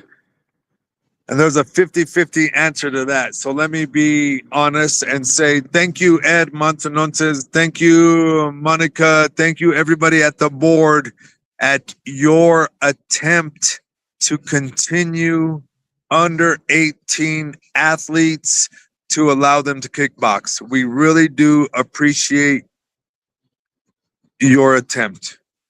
Thank you. But New Mexico, you can look forward to WACO next year, 2027. That's your new youth organization. They took it from me.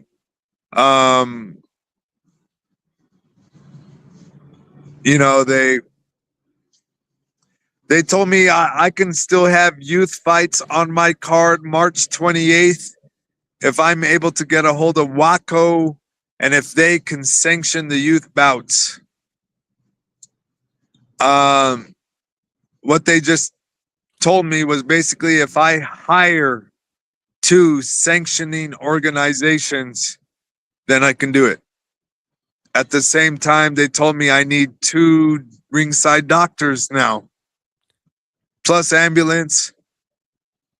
So, New Mexico, I'm sorry, but they've financially crushed me. I'm unable to financially facilitate those kind of measures. Yeah. That's above and beyond a second doctor. That's a quite a bit more than has ever been necessary for the amount of gear and protection that is already put out there. Yeah, man. We are proceeding with Nowhere to Run on March 28th. We are. These adjustments, how many fights are left on the card? I think we have a solid 12. Some fights have dropped off. Unfortunately, some people have gotten really bad injuries. My prayers go out to them. I hope they're okay. We're looking at about 12 bouts right now. We went from 20 to 12. We're trying to hold on to the bouts we got. I'm hoping to present 15 bouts. I'm trying for that. But it is what it is, man. You know, we're gonna do some pro kickboxing after this. I mean, all right, they don't like the amateurs. They want us over 18. Let's just swing the pendulum in the total opposite direction. I'm gonna drop the Saint from you, and now we're gonna call you Nick White. Thank you for pulling me out of that. I was so sad. You know what I mean? They fucking broke my heart today. You're right. 100%. Yes. They want to fuck with us. They want to break us down. Great. We're going straight pro kickboxing. 100%. Yes. We're going to present the top of the line pro kickboxing. We're going to come up with the great rule set. We're going to be recognized around the world with our professional kickboxing that we're going to present. No more joke. We're also going to start taking our kickboxing show to the OK Casino. No more screwing around in any smaller venues. It doesn't matter who's involved. If we're able to get amateurs, pros, whatever, we're moving our show. Nowhere to Run. It will be presented at the OK Casino very soon. Our next show after this one, we will be presenting pro kickboxing. We will be leveling up. No more games. They want to play. They want to smash. We're game. I'm a fighter. Let's fight. I'm game. I'm all in. They want to crush the avenues of our abilities to be able to present what we do, to continue to help the community, to strive and become better and have outlets. We accept. Thank you very much. We accept. We'll be now seeing the very first pro Nowhere to Run presentation. Top of the line, better than ever. Light, sound, camera, action. And if we can present any sort of amateur, we will. But you will be seeing full pro kickboxing cards from now on. And we're not going to stop. We're going to create a whole new league. We're going to take this to a whole new level. And we're gonna present it. You watch. They don't stop us. You know how I am. You know how I get. You know what I mean? So To me, I have a big smile on my face. I'm a little sad that they're trying to take it away from the youth organization, but we kind of know how New Mexico is. Once Waco comes in and gets settled in by 2027, we'll see those, that want to present it. You know who you are. You know who I'm talking about. You could go ahead and present it. You could go ahead and pay the ways. You could go ahead and pay the fees. Go do what you do. You brought it. You do it. You handle it. You present the all amateur youth organizations. You present the all amateur youth world champions. You present the all amateur youth tournaments. Go ahead. I was willing to do that. You want to put up resistance? Go ahead. You know who I'm talking to. It's all you.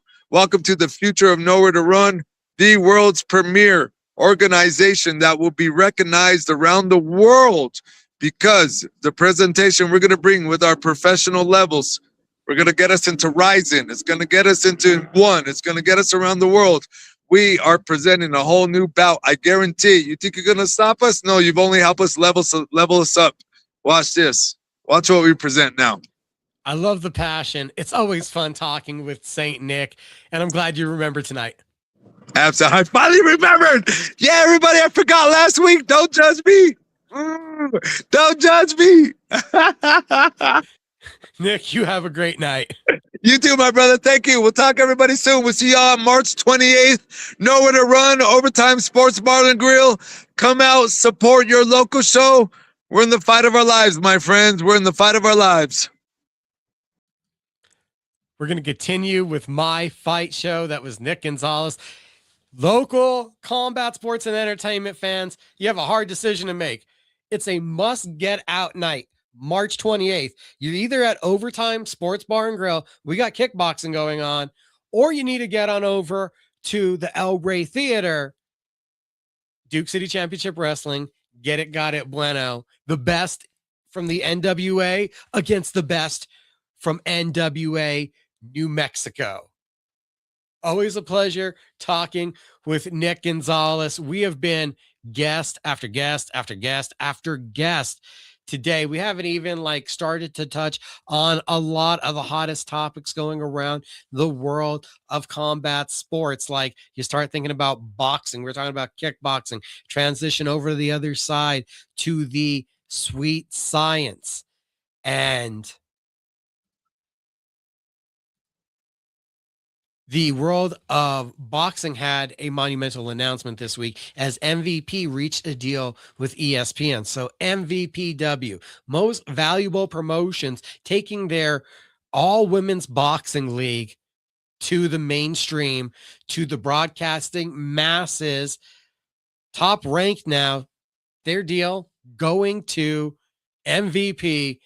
April 17th is the launch date. The theater at Madison Square Garden is the first venue. Super featherweight champion Alicia Baumgardner defending against South Korea's Bo-Mi Ri-Shin.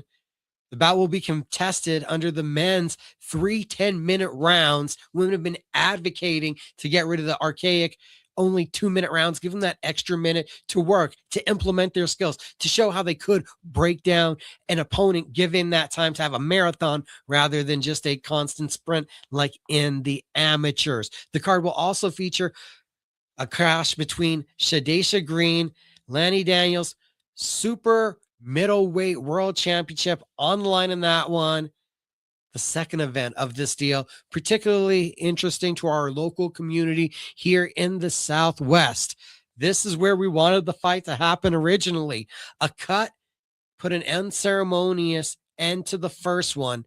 There needed to be a continuation in May 30th to be exact, in El Paso. Stephanie Hahn, Holly Holm rematch, WBA lightweight champion to be on the line. That one definitely going to be a sellout, going to light this area on fire. Also making huge waves from the glove boxing world to taking off the gloves, but still going to be fighting. This one, I think, caught a lot of people off guard. Victor Ortiz signing with BKB. Bare Knuckle Boxing continuing to make waves, have announcements. We saw also that John Moonla Jr. also coming in this week. There is a crazy amount of talent signing recently to compete in the Trigon, trying to make that encroachment, that next step to catching up to BKFC. And yeah, don't forget, we still got BKFC Featherweight Champion of the World, Kai Stewart, coming up in our main event. We are moments away from having Charlie Vasquez come on. He is going to help us preview Empire Promotions Reign of Champions, Pan Am Center, Las Cruces, New Mexico, live MMA, top level amateurs, 20 fight card in all. Looking at a 4-fight pro card, there are 3 amateur title fights on top of obviously what is a 16-fight card. It's going to be stacked full of local action. We're going to have that one here in just a couple minutes. I'm blown away still. Paulie Malignaggi, Gamboa, Victor Ortiz. It's quite the array of traditional boxing powerhouses who have now signed up with BKB.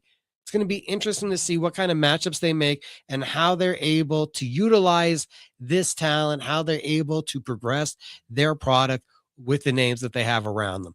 Thinking boxing, thinking bare knuckle boxing, because that's been a lot of the rage. I mentioned it earlier. Zuffa Boxing crowning their first champion, Jai Opataya, easily the minus 1,800 favorite, easily getting it done. Conor Benn, though, even with the first Zuffa Boxing World Champion, Conor Benn, the biggest signing in Zuffa Boxing history, has probably been the most talked about name under the Zuffa Boxing banner this week. And it's a lot because of the $15 million he's going to get for a co-main event fight against Regis Prograis under the Tyson Fury banner, or under Tyson Fury as the main event on Netflix. It's a ring event. UFC fighters not getting $15 million per fight. Some would lead you to believe that possibly John Jones might have been offered that if he was willing to fight at the White House, but he might have been wanting double that. UFC probably could have paid it. They decided not to. But still, that $15 million touched a lot of fighters like a nerve. It was a button. And then you got people that were rightfully talking apples to oranges. And it got me thinking, though, about why you could go to the grocery store and get confused. You could say, well, MMA, UFC is this, boxing is that, and most of it is supply and demand. It's economically pretty simple to understand why Conor Benn gets paid so much money. It's because there were other suitors, so there were other bidders. It's like any NBA free agent, any NFL free agent. There are multiple other teams looking into them.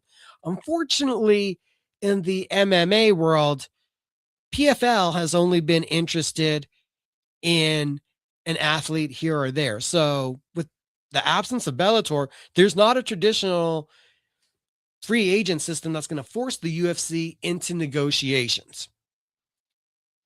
UFC fighters see a $15 million price tag on Conor Benn with Zuffa Boxing, and they could get confused. Why? Because it's one company in one building. You literally walk into the UFC Apex, the Meta Apex, to negotiate no matter which one you are. You walk in there for your weigh-ins. You walk in there for your media days. They're under the same corporate umbrella.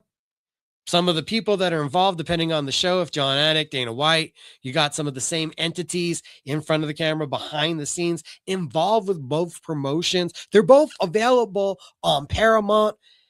Athletes are both given access to the same UFC PI. It's not a rock solid case, but one could see how a UFC fighter could see some of the similarities, except for the pay in the treatment.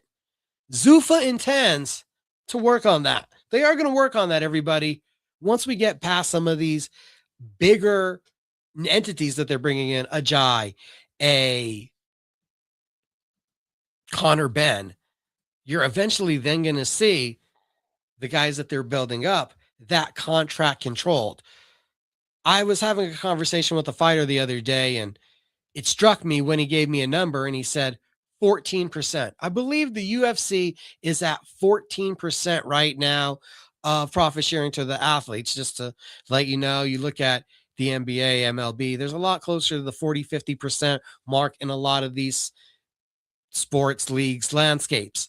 The UFC has it controlled down. As we remember when the UFC was being sold to WIMG, when we first saw the numbers, it was somewhere between 17, 18%. You now hear people in the industry talking about 14%. The UFC has actually brought that number down 4%. They are very successful at what they're doing, and I'm sure they're going to be very successful of bringing down and putting boxing in check into a more profitable structure for them and their board of directors. But it's easy to look at the optics of seeing a Zuffa boxing fighter get $15 million and be a UFC fighter, and look at all the similarities of all the places you go to fight, you go to work out, and they're the same places, and think, why am I not worth the same amount of money? There's just a thought that I had coming up.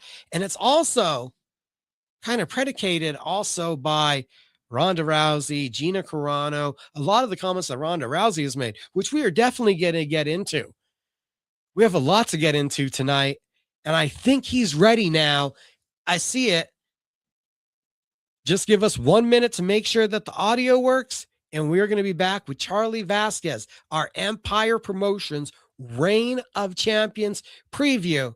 This is a supersized edition of My Fight Show. Thank you guys for watching. Give us just a couple seconds.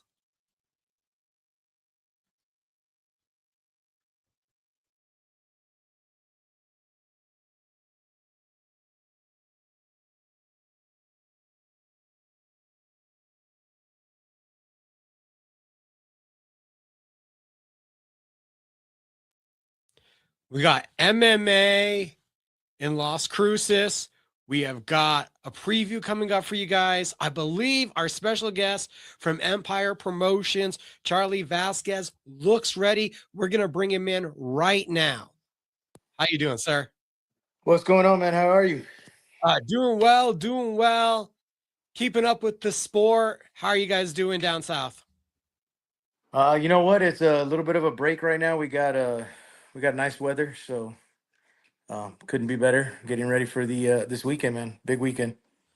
Big weekend, huge fight card. Looks like 20 fights. We have Empire Promotions, Reign of Champions, an absolutely stacked card. Yeah, man. I did my best to give the guys what everybody wants to see. Bringing in some pros with a lot of experience, bringing in some debuts. Even their amateur records is pretty stacked. We got title fights, a little bit of everything. A big fight card. Empire Promotions been making waves in the southern part of the state. Let's get a little bit of background about the promotion real quick. How many events have you guys done? How did you come up with this wacky idea to start promoting fights? Yeah, man. So this will be our fourth event. We had 3 last year. We started off with boxing, so technically our 5th event, but 4th MMA event. It started off with a kid that said, "Hey, man, you want to try MMA?" And I said, "Yeah, let's do it. Let's get you some fights." And I realized quickly that we needed something in the area to start growing it. And we just little by little, we went from 1 to 2 kids, from 2 to 5. Right now, we're about 30 MMA fighters, and there's no better place to start than at home and under your own banner. It kind of seems to make a difference for those guys. Getting to fight locally, that experience, I think it's invaluable. We saw it with Battle at the Basin recently in Alamogordo, that it's something else that a lot of the smaller schools around the state, you have to go on the road constantly. I think there truly is some fighting at home and getting to feel those hometown cheers and the adoration of your neighbors. Oh yeah, for sure, man. A lot of these guys have just said how much they appreciate being able to go and sleep in their own bed, and then get ready to fight rather than having to travel, 8 hours or 6 hours east or west. couple fights into the game. How long have you been around martial arts just in general? Man, I started wrestling as a kid. Grew up around wrestling. That was kind of my thing. We started a wrestling team about 8 years ago. Um, Now my kids are wrestling, and they think they're normal because they get to hang out with all these fighters, and it's just one of those things that happens. They haven't figured out that they're kind of special. They get to just being able to be around all these guys and learn from them, stuff like that that a lot of kids don't get to see, but all of our wrestlers, starting at 3 years old, they get to see it. So I've been in, I don't know, maybe going on 20 years, 25 years now.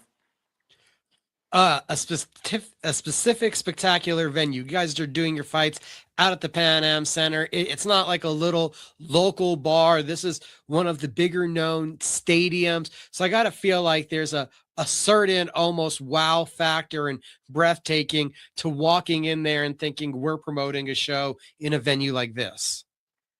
I didn't want to go small. We had talked to some other venues. Their capacity was a little bit more limited, and when I talked to my wife, my business partner, the boss, she told me, hey, let's just go big.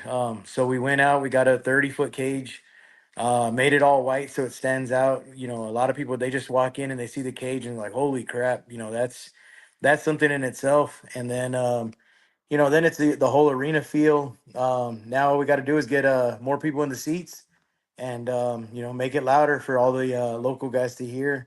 And then I make it louder so that way the guys that are coming into enemy territory puts a little pressure on them.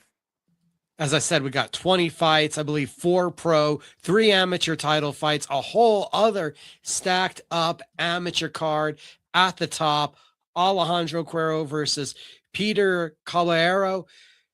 Cuero, we know, spinning back fist knockout last time out over Richard Jennings here in Albuquerque at Fight World. If you guys haven't seen Caballero, he has a wealth of big show experience, karate combat, fighting Sidyubak Kakhramonov, Fury fighting Cameron Smotherman. So he's fought guys that have been UFC caliber, quite a main event.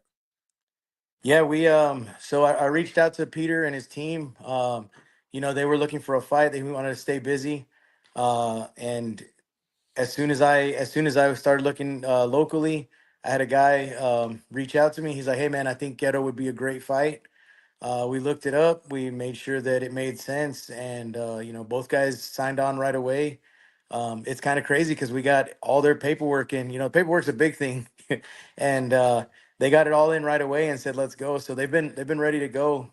We first announced it, I think, the beginning of January, and we've been ready to go since then. Quite the main event. You got a co-main event where Aiden Lopez versus Jonathan Arroyo. Both guys very submission savvy. Yeah, so Adhan, he's making his pro debut. He's a wrestler, a grappler, but I think he likes to stand up and just throw.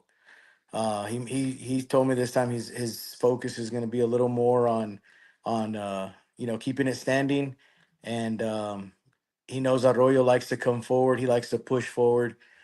He's the whatever you picture of the Mexican fighting stance or the Mexican fighting style, that's exactly what Arroyo does. So it should be good, man. They're both should be able to stand up and bang, and if it goes down to the ground, both of them are actually pretty good on the ground as well. So we'll see which style can pull off the win there. Looks like Dominic Salcedo, he's also going to be making his pro debut versus Eddie Ortiz. I'm not really that familiar, I think, with either one. I think I saw Dominic one time during his amateur run. So Dominic fights with us out of Empire MMA. He's making his pro debut after he took some time off. He got some things right. He put on some good weight. Now he's going to be cutting down to 125 rather than just floating around 125. His opponent, Eddie Ortiz, actually fought one of our other pros, Javier Duchesne, a couple fights ago. It was both of their pro debut. It looked like a good fight to make. Eddie's coming in at 1-1, and Dominic's making his pro. debut, but they're both good on the ground. And Dom's been working his hands. I know Eddie's been working his hands, so that one actually should be a really good fight, just for both of those guys to get up and get going.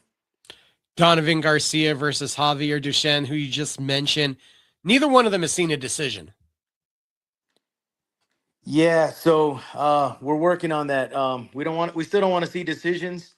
We're working on getting Javier in, working his hands, and hopefully coming out with the W, getting on the right side, starting to build his record up. And then Donovan, he recently came out. He fought at Battle of the Basin also, and he's just one of those guys that he's gonna go in there and scrap regardless of who it is, and he kind of hopes for the best, and either one of them could come out with the win. We've talked about this fight quite a bit here on this platform. Alexis Ortiz, Angel Gallegos, featherweight title fight. We know how heralded Alexis's grappling is. Angel, his hands. People that don't know, he has a wrestling background, just came off of a slick submission. I'm super hyped for this one. Yeah, man. So that was actually the first fight that we announced to the commission. We set it up back in December, right after Alexis and Angel had both won. At the time, they were both 3-0, and it was like, okay, 3-0, 3-0. All of them were finishes in the first round. I mean, I don't know how much better that gets. Alexis has got some heavy hands, heavy kicks, crazy ground game. Angel showed he's got the ground game now. I'm sure he's been wrestling. I've seen a couple of his interviews. He said he's been wrestling since he was a kid. So that one, man, if that's not fight of the night, there's only a couple more that are going to be in contention with it. We have Santi Gonzalez also going to try to get another title bout, which is the same that Gabriel Pinedo is thinking. He's coming off of winning one at the Kingdom Fight League card, going to a 4th round TKO. So that's back-to-back stoppages for him. And we know Santi, heavy-handed. That one also feels like something that could be a barn burner. So, that fight of the night I was talking about, the last one, if that's not it, this may be it. Both guys are gonna look to stand and throw. It's gonna be a fan favorite kind of thing. There may be some surprises, I think, from both guys. I know that they've both been talking about working their ground game, and Santi coming off of some tough losses, where he just got wrestled. I don't think he's gonna have to worry about that one for this. It's gonna be one of those fan favorites that people just don't blink or somebody might go to sleep. And then we also have at strawweight title on the line, Jorge Garcia. I haven't seen him since his amateur debut, taking on Brendan Willard. So Brendan Willard, man, he's one of those guys that he had gotten it together. He fought for us last event, fought for the 125 title. Man, the kid walks around 125. So when he's not cutting any weight and he's fighting guys that are cutting a lot of weight, it makes it a lot harder. That was why we wanted to introduce the 115, the 115 division. I do have a couple other guys already lined up. So this is basically a title fight, and then one guy's going to keep the title, the other guy's going to continue hopefully fighting at 115, and we'll start building up that division. We got a lot of little guys that are willing to go. They were just too small for 125, so here's their chance to come out and show what they've been working on, and just honing in those skills. George Garcia, he's another guy, man. He's scrappy. He'll fight just about anybody. He's willing to go. So at 115, it kind of evens up the playing field, and hopefully one of those guys comes out with a big win. So we've touched on 7 fights. There's 20 in all. What are the other gems that people should be looking out for, keeping an eye on this amateur card? So we've got a girl fight. Everybody loves those fights, man. 2 105 girls. Both of them dangerous on the ground. Lexi is a jiu-jitsu. She's slick with all of her submissions. She takes it back, she chokes, and she's gotten a couple triangles. So it's always scary to see, somebody come up with that high level and work. And then our girl, Yaz, she is also another wrestler. She's been working her hands. She hits hard. She's 105 pounds of body, but she's probably about a 260-pound puncher. So we'll see which one is gonna be able to make their impression, and then hopefully we'll start building up that 105 and 115 girls division as well. Then we got Fernie versus Logan. Both guys are probably 170 naturally. They took the fight at 185 just so they could be a little bigger. Fernie has already promised fight of the night to a couple different podcasts, so we're gonna have to hold him to it. He just joined us recently, and this was one of the fights that I was excited to announce. They're just two big, strong, buff-looking dudes, man, and both of them. I've seen Fernie be able to spar, and man, that guy's he's gonna be good. Logan, same thing. I've seen a couple of his training videos, some of the stuff he's put on Instagram, and it looks like it's gonna go back and forth. I'm hoping that if those two title fights aren't fight of the night, like I said, Fernie did promise that if the dance partner was right, it would be fight of the night. So that's what we're keeping him to. 5 events in. What's the expectations for this year with the first event of this year going on? We had to start off with a bang, man. I generally try to pick about 20 fights, and then we fall off into about 15 to 13. This time, knock on wood, everything's gone right. We've been able to keep those fights together, and so I'm hoping that it starts off this year with a bang, and then we can ride that momentum into the rest of the year. June 13th is going to be the next one, and then we'll look to hit something somewhere in September, and hopefully with everything going right, we'll just continue to ride that wave and get everybody in and continue making bigger strides in the Southwest. Just so you guys, before we can get out of here, get a little look at it. We got the fight card up thanks to Topology having everything. 20 fights in all. It's a good weekend to get on out to Las Cruces. For everybody wondering, weigh-ins, where are they going to be? What time are they going to be? So we're actually having a weigh-in at one of the Airbnbs just down the street. It's going to be closed to the public, but we will have our face-offs and our official ceremonial weigh-ins. Those will be streamed live on both of our Instagram channels, and then I'm sure everyone else that's in attendance will be they'll also be having they'll also be going live on all of their socials. Charlie, best of luck this weekend. Hope you guys have some great fights. Appreciate it, man. Thank you for taking your time. Thank you for joining my fight show today. Have a good one, brother.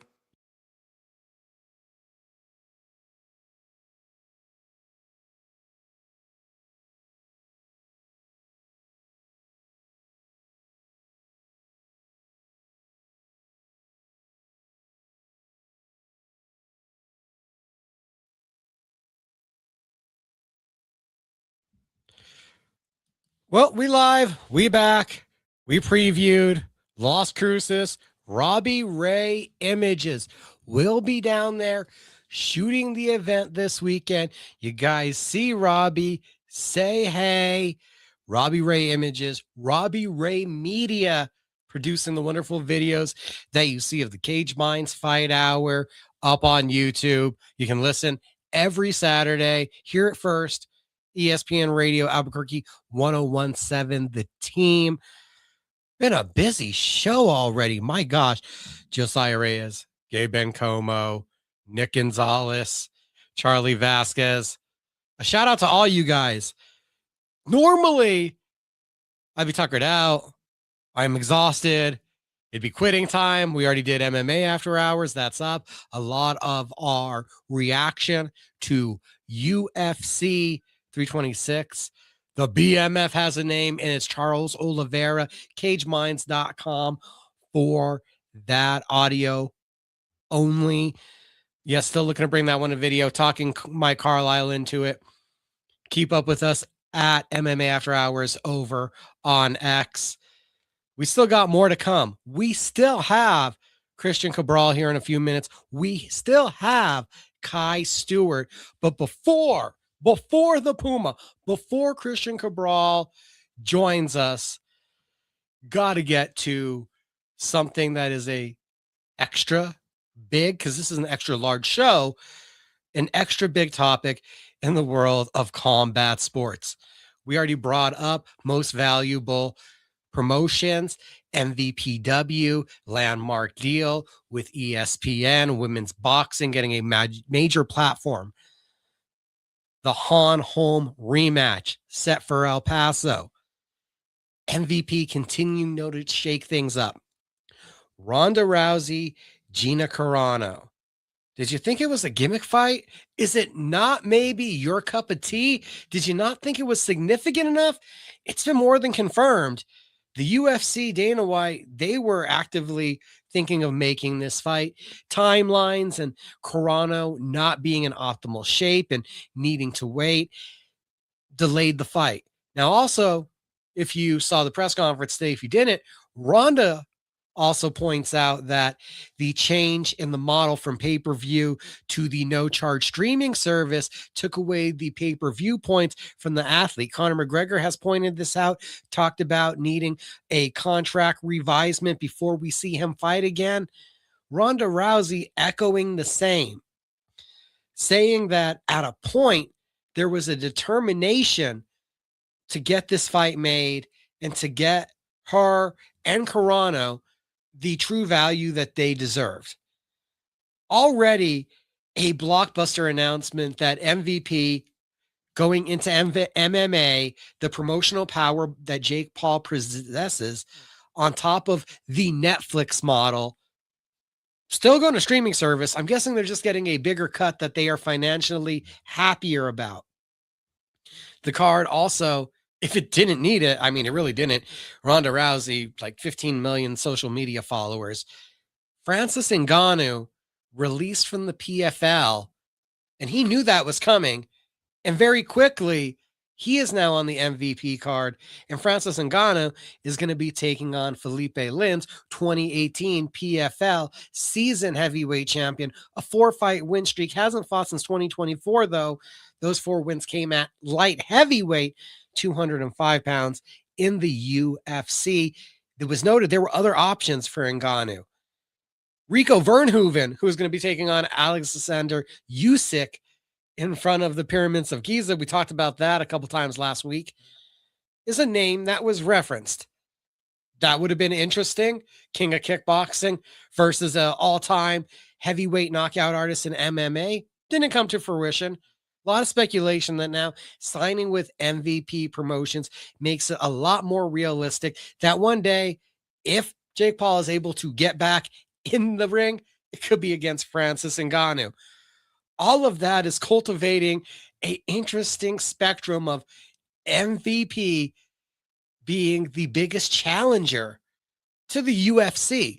UFC has the UFC. We got Zuffa Boxing.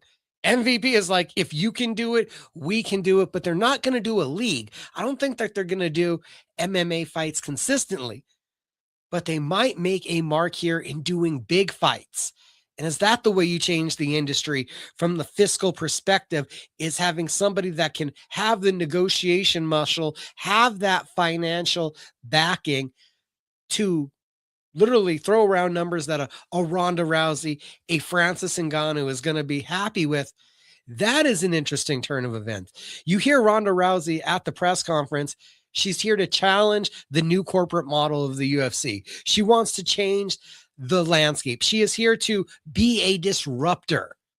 It'll be interesting to see how they're able to accomplish it. If you're in the combat sports space, you have to agree that the more players there are in the space, the better the space is. You don't need ingenuine players, and there's always going to be bad actors, and there's always going to be people with bad business plans or somebody that pulls out at the 11th hour. We're looking at the financial investor from the GFL. But you can see where the drawback is in a monopoly. And I think that the more entities there are out there that are invested in combat sports and wanting to throw these big events, financially profiting off of them and wanting to, the more opportunities for the fighters to make a almost boxing free agent landscape for MMA fighters, the better. So hopefully this endeavor, no pun intended, from MVP Promotions leads to more MMA from them. Francis Ngannou, Ronda Rousey, Gina Carano, those are some just absolutely ridiculous mega names in the annals of UFC and combat sports and MMA. And to think about it like this, I might be overblowing it. I said it earlier today on MMA After Hours. I don't know if you're paying attention. I think this presentation, Intuit Dome, Extravaganza, a very, very good possibility. I got confidence that this event's going to happen. You can't say that about some MMA promoters. That possibly puts MVP, Most Valuable Promotions, as the number 3 biggest MMA promotion in the world at the very worst. And that's before we even have the event. Once the event happens and you pay a Ronda Rousey and a Francis Ngannou, stuff that it doesn't look like the PFL would be able to do. And I know there's a broader landscape of events. There's more events, but it's hard to argue if you got 2 of the biggest stars in MMA. Could MVP be the second biggest MMA promotion after just one event? No one's challenging the UFC, but it's very possible one event in, you could become number 2. I already have them ranked as number 3. 1 championship and rise and round out the top 5. KSW, with what they're doing in Poland, they have a big event this weekend. We'll talk about that here a little bit later. Octagon coming off of a bantamweight championship fight I mentioned earlier in front of 14,000 people in Germany.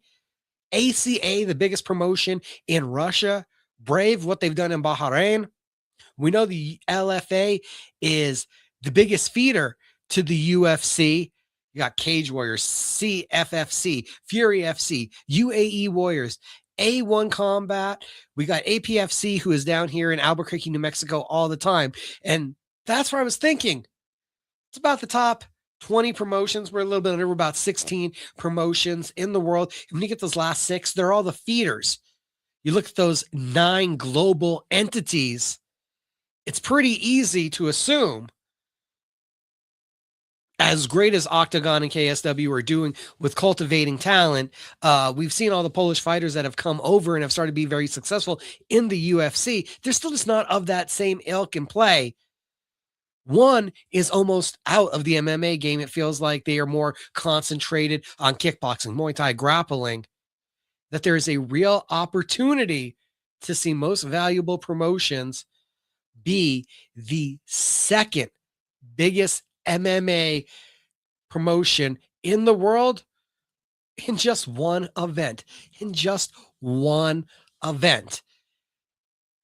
Zuffa Boxing trying to be the biggest promoter in boxing in just a couple events. So maybe it's just like-minded businessmen and the way that they're thinking. As we've been circling around the topic of boxing, looking for the perfect opportunity to get to our next guest. He is the Puma. He was part of some of the greatest rivalries I've seen covering boxing here locally in the 505. We were trying to get him on last week. I think he's ready right now. Let's bring in Cristian Cabral.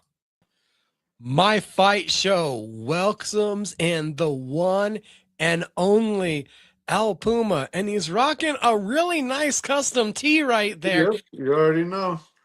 Cristian Yes, sir. Cabral, how's it going? Pretty good, man. Pretty good. Just camp, staying ready. Getting Man, ready look for at this. you. You're like all mature there with your nice little background and everything. Somewhat. Trying to get it good, nice. What's it mean to return to the ring? It was 5 months ago that you returned after 2 years away.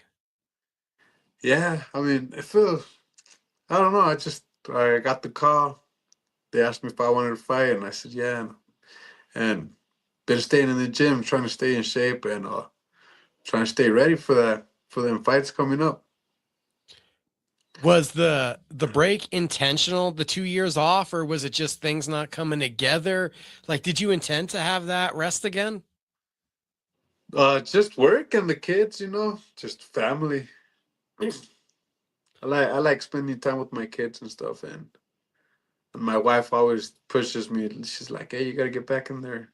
And I'm like, well, I want to spend time with the kids right now, but she motivates me to get back in there and doing it for them now, for the kids and the family. Is that a big difference, having the focus, the intention, this not be about you, but it be about them? Yeah, it's a lot different. When I'm there training, I just think about them, think about my kids. Uh, Pushing it, I push it hard. It's everything. All this is for them. Everything I make is for them. So Are you able to describe like how that mindset, how that emotion kind of is, where we went from young Cristian Cabral, who it was about the lights, it was about big fights, and now having that more grounded approach, that it's about your family and you're doing it for them? well, they just motivate me. They enjoy seeing me out there uh boxing. My kids are all into it. They Every time I fight, if it comes out, they'll put it up live on the TV, and they get excited. So it just gives me a little more extra motivation. And my wife's always there helping me with the diet and stuff. So it's just a lot different than before when I had to do it by myself. Now it's a whole family. Also, how much difference does everything feel? The training, the preparing for the fights, now that you have a much different support system and you're at a much different place in your life. You're not out there partying. There's this a different lifestyle to now being a married man with kids and being at home. How much different then does approaching the fight game feel? Well, it's a lot different because I'm home with the kids, and then I got to go back to training, and it just every time I see them, and like they encourage me to go out there and go do my best. Like there's times with my little one, he's like, I hope this guy kicks your ass. I was like, oh, that's not gonna happen, dude. So it just gives me a little more motivation. Like he's just a little trash talker. Wait, so he's already just like you. He's already in there ribbing you like he was in the corner at sparring. Yeah, yeah, he's just trash talking me all the time. When he gets mad, but then after that he'll be like, "No, go kick some ass." Also, from the young Cristian Cabral, how much different are you as a boxer? Now you've had more years watching, analyzing the game. You're more of a veteran. You've been there. You've been in big fights. How much difference is the approach in the ring to your style? My style is, I think it's still the same. I like to get in there and bang, and then just move, boxer and puncher. Same type of boxing, but a little more alert. A little more alert. What does that mean? You're trying to be a little more defensively aware. You're not trying to get caught up in the firefights as much. Exactly. Yeah, I'm not trying to go out there and just get in there brawl with them. If I see the chance, yeah, of course I'm gonna take it now. Before it was just going out there and just big show. It's always a big show when you fight. Last fight, your return 2 years away. I've been told from many a people, the crowd was there for you. The biggest pop of the night, with all respect to the headliner, was for Cristian Cabral. Did you feel that? Did you notice that? Every time I fight, I see it. I feel it. You know, I bring the crowd. It's just I think people like to see me fight. They like my style. I just bring the action. I think, you know, I got a lot of supporters out there too. Like a lot of family, friends like to see me. You're walking out, your music's playing, you hear that roar, you're getting that fanfare. What's that electricity like? It's just nerves at first, for sure. Still get those little nerves, but once I see the crowd, I'm in my zone. I've Once I hear people yelling my name and chanting Puma, I'm back in my zone, and that's where I belong. From the kid that I want to say was brought to a boxing program to redirect the fights that he was getting into at school, is the love, is the feeling for the game still the same when you strap those gloves on? Oh yeah, of course, still the same, still the same. You know, that's Austin Colleen. He always wanted to see me at the gym, so this is a little bit for him too. You know, try to he always comes up to my mind when I'm training. You know, like he always told me, you gotta stay in the gym. You're really good. You gotta stay in there. So now after his passing, you know, this is something for him that I do for him too. Of course, for my family, for my wife, and thanks to my coach for always pushing me and motivating me to stay in there. You bring up Austin. We know Ray. We know your current coach. What has it meant that so many people have seen the talent, have seen the potential, and have wanted to invest in you? Well, they're all great people, you know. Ray, he was a great coach too. He taught me a lot. Austin, he's always there for me, always calling me. Um, Now my coach Ruben, same thing, always calling me. Hey, I need you at the gym. We need to get in there. You gotta fight coming up. You need to go run. Staying on me all the time, you know. And same thing. That was same thing when I turned pro. That was Ray. Now it's Coach Ruben doing the same thing, keeping me out there, staying out From, of staying out of trouble. from a getting the fans to buy in, from a connection perspective, Johnny Danny was on another level. I've got to talk with Pitt about this many a times, but I haven't got to talk with you. You and Josh captivated Albuquerque in a way that's second to Johnny Danny, but we hadn't had anything comparable in that level since in the boxing game. Do you understand, and how do you feel about looking back and having been a part of a rivalry that captivated the audience in the way it did? That was a that was a great fight. Uh, One of the best fights for sure that I've been in. And you know, all respects to Pitbull, and I thank him for giving me the opportunity to fight him. Um, no, it's boxing. Sometimes you never know. I think it's really cool. Wherever you end up in the career, you get to look back and be like, we did that. Big audience at Route 66 Oh, Casino. And there's only a few real times in my career where we've been covering boxing where we're like, this was magical. And that was one of those moments. oh yeah, for sure. It was it was a it was a great night. It was a great night for all the fans, for everybody. I mean, I had a great night too. Even though I took the loss, but I had fun. It was for sure fun. Coming up April 4th, back here, Albuquerque, New Mexico, Embassy Suites, Eduardo Monreal, little less pro experience than you. What have you learned about your opponent getting prepared for the fight? I haven't seen anything on him, but I never see nothing on my opponents. But I just gotta adapt all the time, you know. I just adapt. That's what we gotta do. Us boxers, just adapt to them. But I mean, we're in shape. We're in good shape for sure. We're in shape with the last fight, but I think this fight we should be in better shape.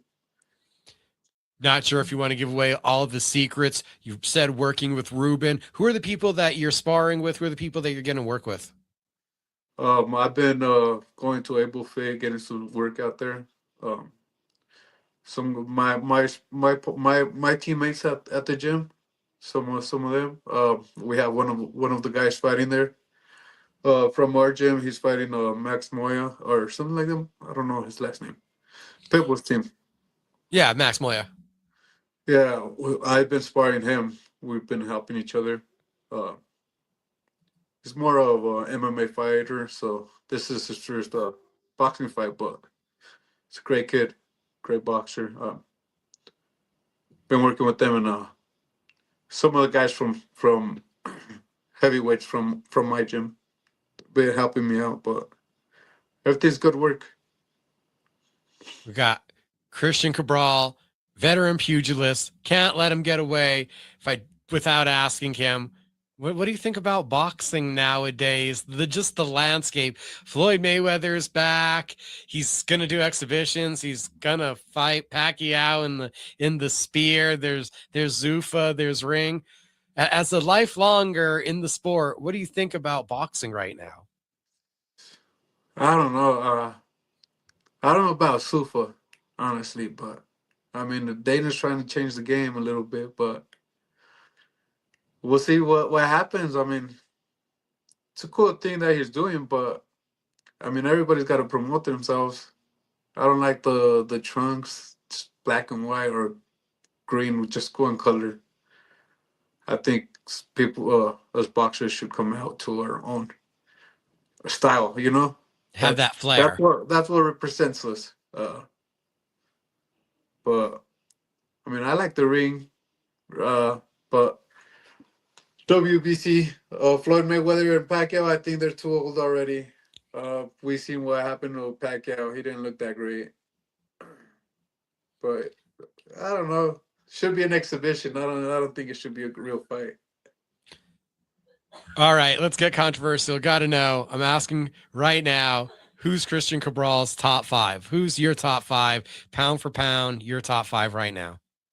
Right now, active fighters. Active fighters. Terrence Crawford, for sure. He's retired now, but is he active?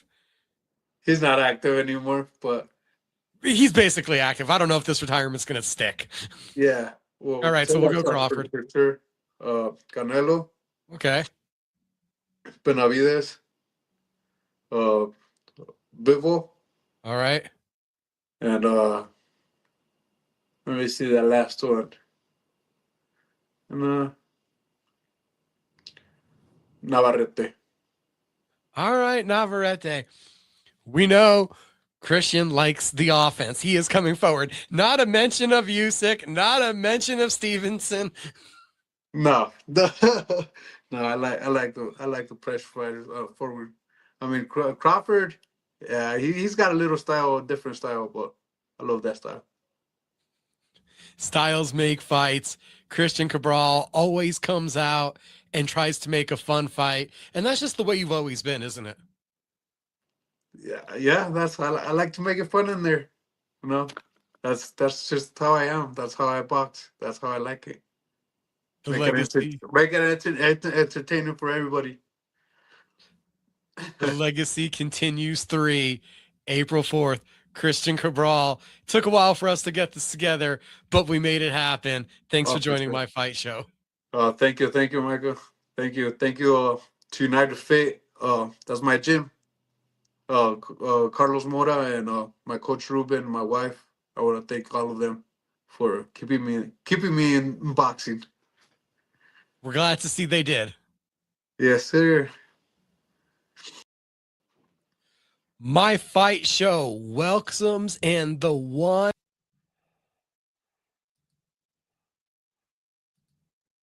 I think I just recorded the interview and started to play it right back, guys. That was a new function I just learned. That was an interesting one. All right. Cristian Cabral. It took us 2 weeks, but we got him on. The Puma, April 4th, Legacy Boxing Promotions, Embassy Suites. A guy that I swear, first year I started covering, I got to watch him, watch his skills evolve, and literally watch this man mature. Action style, fan friendly, has done some things that are absolutely incredible in this New Mexico boxing scene. He's going to be on the card alongside former rival Josh Pitbull Torres. You get the hammer in the main event. Abraham Perez, Legacy Boxing Promotions, April 4th. That one is definitely going to be a fun one. Talking a lot about the boxing here tonight. A lot coming up this week. We're going to be getting into the bare knuckle stuff here shortly, because our last guest, the last guest of the evening in the main event position, we told you it was going to be an extra large show. Kai Stewart still to come, our main event fighter, the BKFC Featherweight champion of the world, is going to be here. The BKFC is in Newcastle, England this weekend. Mick Terrell, Jay the Ghost, McFarlane, BKFC UK heavyweight title fight. Ran through a preview of that one last week. Don't forget, UK featherweight title in the co-main event. Gary Fox looks to reclaim the title from James Lilly. Experience in both boxing with and without the gloves. Lewis Keane was the prospect that we highlighted. And don't forget, Grism Salmin, the former WWE Razor from the AOP, the Authors of Pain, kickboxing vet who competed in Bellator MMA, makes his bare knuckle debut this week. And in a couple minutes, Kai Stewart's going to come along. As long as we're talking about this weekend with BKFC, that's during the day. Then in the evening, the attention grabber, as it always is the UFC. Earlier on my fight show, we had an opportunity to get to quite a few of the fights, but we didn't get to talk about everything that I wanted to get to on that fight card. Mostly we're talking about prelims here. We're going to get to the hardcores. This is for the locals, the hardcores, where we're talking real fight stuff. Interesting set of prelims. This point we did pull out Charles Johnson, Bruno Silva, 14 versus 15, main card caliber fight. Speed versus big thrower. Eric Anders, just a freight train at 185 pounds, taking on Brad Tavares. Tavares, a technical kickboxer, been around the UFC forever. Chris Curtis, boxing, a lot of feints, fakes. 170 pounds. This is a weight cut. We'll see what he can do to put things together. Multibek Orobayev, big time catch wrestler, a huge presence, looking on the other side to hit the takedowns. This is a card where there are several prospects that I wanted to highlight that I wasn't able to earlier. BM Mesquite, 6-0, world-class jiu-jitsu, multiple-time BJJ world champion, 6-0, taking on Mexico's Monserrata Rendon. More of a boxer, does have a adequate ground game where we're talking about a true high-level specialist in Mesquite. There is a injury, obviously, with the neck surgery that took away Kayla Harrison. We have Amanda Nunez. We're awaiting the return of Juliana Pena. There were injuries also that have sidelined Raquel Pennington.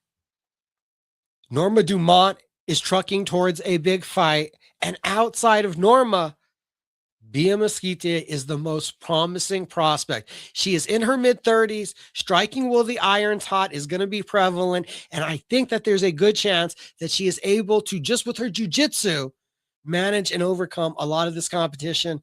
A tough task in a big 135er in front of her this weekend. Elijah Smith, a 7-fight win streak. He comes off of a knockout by slam, taking on Si Young Yu. Yu has won 5 in a row, road to UFC, 2 more fights in the UFC. More of a known entity, a 19-fight veteran, Elijah Smith from Colorado. the son of Gilbert Smith, a beast that I am highly intrigued by. Bantamweights, we get the debut of Hecher Sosa, 11-fight win streak coming off of the Contender Series, taking on Luan Lacerda, a submission specialist who's only 1-2 in the UFC. Interesting debut for Sosa, kind of a soft landing spot from the Contender Series vet. Oki Alaboche versus Manel Sosa. Sosa, well-rounded, 3 submissions, 8 knockouts. This is his debut coming off of the Contender Series. Okay, is power, but lacking on the ground. I'm intrigued by this weekend's fight night, not to mention the very first fight on the card, Sam Hughes versus Pera Rodriguez. Hughes, a 3-fight win streak. Yes, 2 split decisions, but a submission where Rodriguez, 2 decisions in a row. 115, a spot in the rankings could be on the line. I feel like with that one, I'm really intrigued by the card. Also going on this weekend around the world of combat sports. One Championship does have one Fight Night 41, Friday night, Amazon Prime, 3 MMA fights, 2 kickboxing, a grappling title match with Kyra Tolo, and 2 Muay Thai fights. LFA is in Chandler, Arizona. Unbeaten flyweight Christian Natividad in the main event against Adrian Garcia, 10-3-1. Feel like that's going to be a scrap. Both guys, excellent strikers. Omari Sensagov versus Carlos Tuardo is the co-main event. Omari, 8-0 also, intriguing prospect. And you have the 5-0 Livio Ribeiro taking on Jackson Wink's Jordan Burkholder in the feature fight. Cage Warriors this weekend in Manchester. They're going to be looking to crown a new lightweight champion. Brazil's Samuel Silva, winner of 5-6, takes on Jamaica's Omo Brown, a 6-fight win streak. Dude is a solid finisher. Big opportunity awaits the winner once they get that title. KSW, as I mentioned, one of the top 10 best promotions in the world, a welterweight title this weekend as Adrian Bronowski, 5 wins in a row. Looks for his 5th defense in a row when he's challenged by the knockout artist Madres Flimanes. Think we're getting towards that point in the evening where our main event fighter is ready to join us. BKFC next week kicks off what I feel like is just an incredible time for our local combat sports scene. Let me set the scene. Next Friday night, BKFC on March 20th. Donald Sanchez, Derek Perez, both New Mexico grown warriors, going to be on that BKFC 87 card. The next day, we have Fight World 43 right here at Revel Entertainment Center in Albuquerque, New Mexico. The next day is Letta Resort and Casino. We're talking about Sunday, March 22nd, hosts APFC 22. The following weekend, we get to March 28th, where you get the Nowhere to Run kickboxing series at Overtime Bar and Grill. And then you also get It, Got It Good, or Get It, Got It Bueno. Duke City Championship Wrestling, El Rey Theater. And one more weekend over, April 4th, Cristian Cabral, Josh Pitbull Torres, Abraham Pettis. The legacy continues. Legacy Boxing Promotions. The legacy continues. 3 incredible weeks in a row coming up. It all starts with BKFC 87. And he's not local, but he trained here. It's always fun to see him when he's out here. And he's our main event guest for the evening.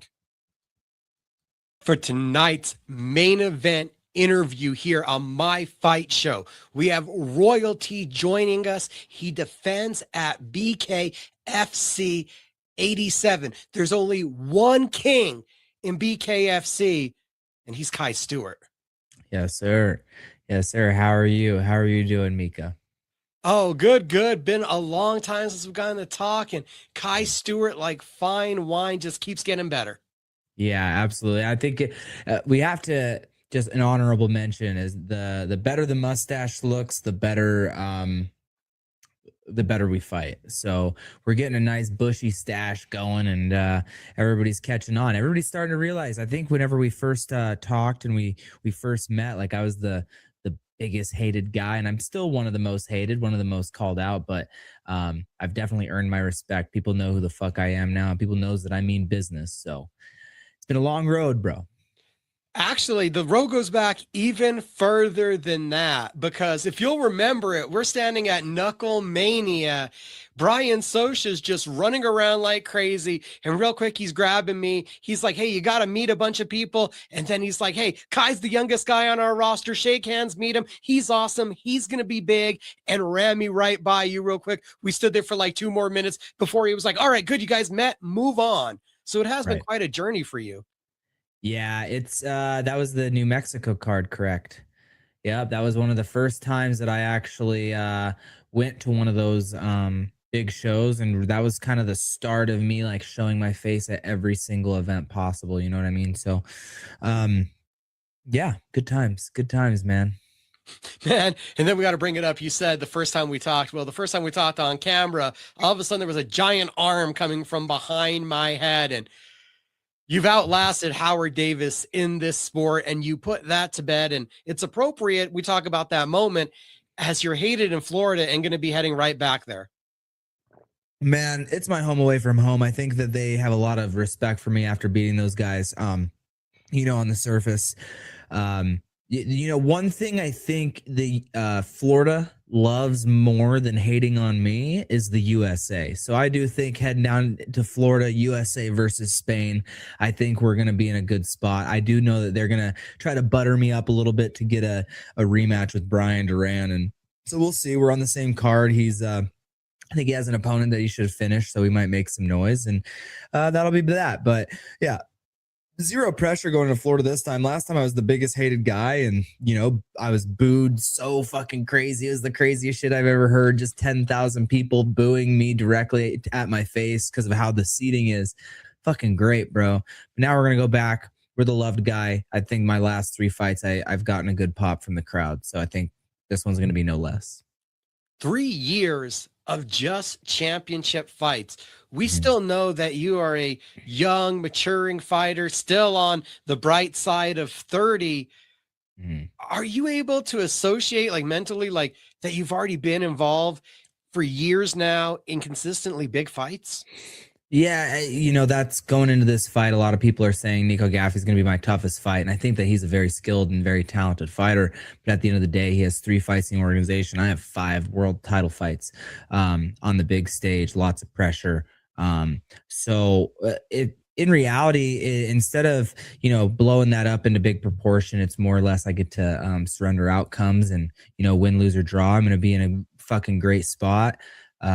You know, you look up and down the roster, people calling me out. I do not see losses in my future, but it is combat sports. Anything could fucking happen. So now that I've already hit the pinnacle, I will forever be the first ever bare knuckle champion for featherweight. Not only that, like I defended it 4 times. So the more I do this, the more it's just another fight to me. You know, over half of my fights are world title fights, and that feels really fucking good. So there's nothing to ever hang your head on as long as the work's going on in the background. And I think that's the most important part here. I'm having a lot of fun, meeting a lot of cool people, and at the end of the day, this is sport, so shit's gonna happen.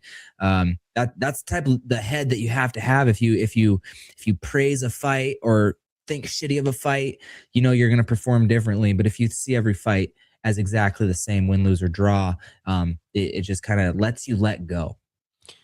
You've always been a traveler. I met you here in Albuquerque. We've seen you in Florida. You get out to the BKFC. You like to travel the country. It looked like you expanded, though, the training camp a bit more this camp than you had previously.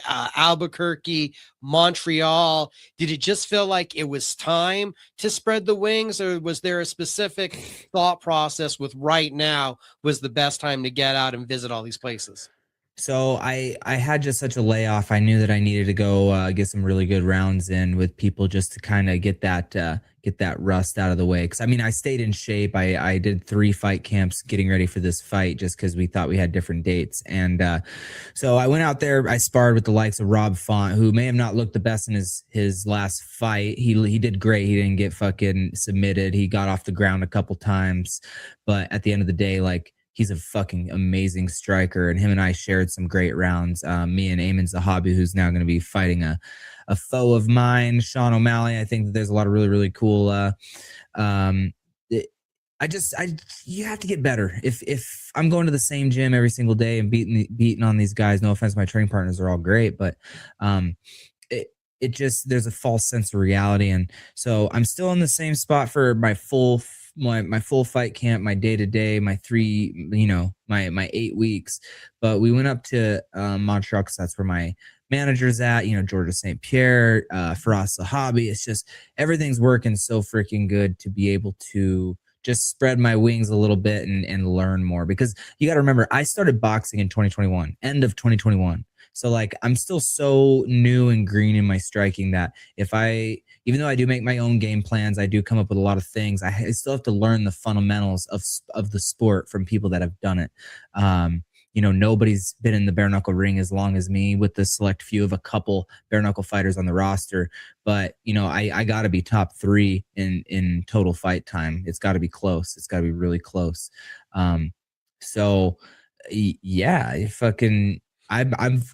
My whole life, actually, I've been a sponge. I would go to as many wrestling camps as possible. I wouldn't be afraid to go to different live practices, with different teams. I was pretty taboo. Everybody's like, oh, you got to pick a team and stick with it. But that's just never been me, even as a kid. Like, I was always trying to just get better training.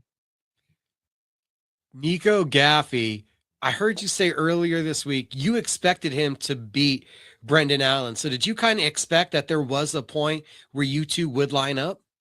Yeah, I expected him to have a couple more fights under his belt. Coming and beating Brandon Allen, I did know, I knew that somebody that can be consistent for 4 or 5 rounds, at least against somebody who doesn't push the pace like Brandon Allen. I figured that's how it would go. I believe there was 2, maybe even 3 fights prior to that where he was just getting dog walked. He got knocked down and then he lands his left hook. And, that's great. It's lucky, but that's not how you become a world-class athlete. Nico just put together 4 solid rounds of forward pressure. And Brandon Allen also didn't look like he belonged in there, which, I mean, I totally said that. But I expected him to maybe get another top 5 fight against somebody with a little bit more steam, because Brandon Allen is just very unimpressive as a fighter to me. I figured I would end up with Nico Gaffey. I also expected him kind of just go to 135 and fuck off down there. But whatever. I think that he's at the wrong weight class, and we're gonna show that March 20th. You've had this worldly traveling to get your preparation going up to Montreal. Now you get this worldly competitor.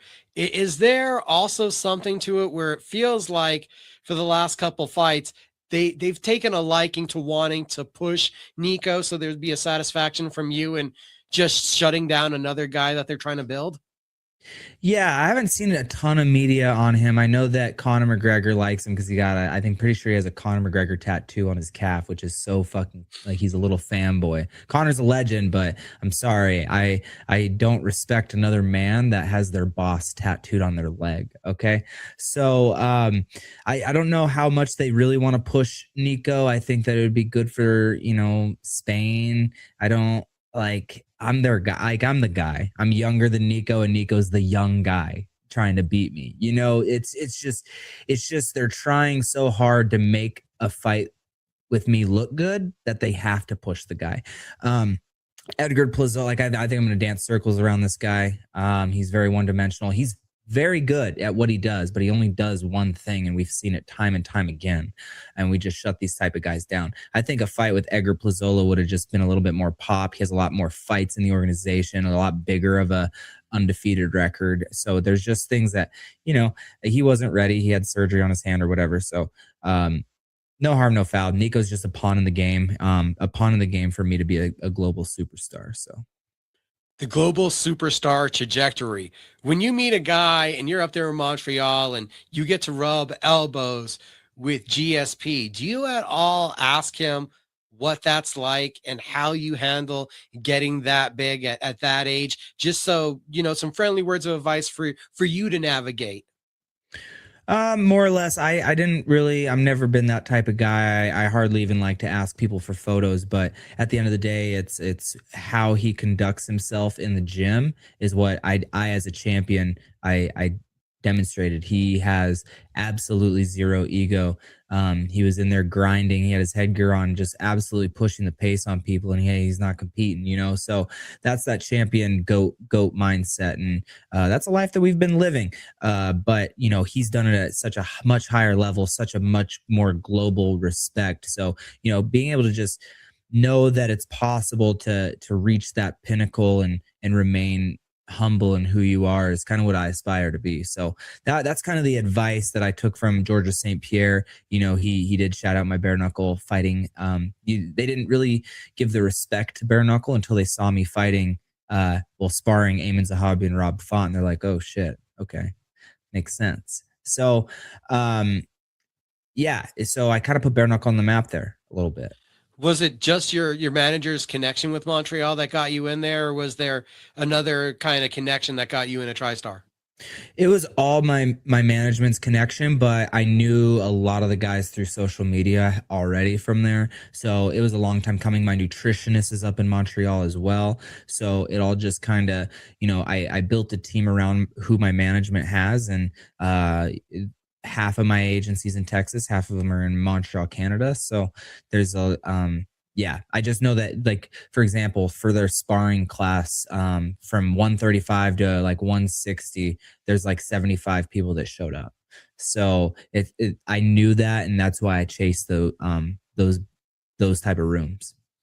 When we look back at your last fight, a trip overseas, Dubai, Tommy Stardom, how much do you feel you actually opened up the toolbox to show us? Because from a pure boxing standpoint, that looked like your cleanest, most professional boxing performance. Yeah, in the Tommy Stardom fight, if it ain't broke, don't fix it, but I'm still learning. So that was kind of a different me in there, a little less of a dogfight. I didn't really have the fight or flight going that because I didn't know I was going to win. I just figured it was going to go the way that it did. I totally respect Tommy Stridham. I just don't think that he belonged in there with me. Maybe had he done one more fight and shown a little bit more, I would have respected him more. But I had zero fight or flight, so I was just flowing in there. Part of me wished that I got cracked with something just so, there was a little bit more attentiveness. I do think I could have finished him. But I was just putting on an absolute clinic, landing big shots, and he kept coming forward. So hats off to him for not giving up. But in the fourth round, I believe I put him down near the closing bell, and I heard a noise, and I figured that was it. And then he got back up and kept going. So then I just, you got to, in bare knuckle, at the end of the day, I think it's a very defensive game because there's no big puffy gloves. So I'm not going to go in there and be a meathead, plant my feet and make it a 50-50 fight and stand and bang. That's just not who I am, not how I fight. I'm going to go out there and I'm going to win the fight at all costs. And I was able to just let go and have a lot of fun and show that I can box. But at the end of the day, do you box whenever you don't need to? Do you clinch whenever you don't need to?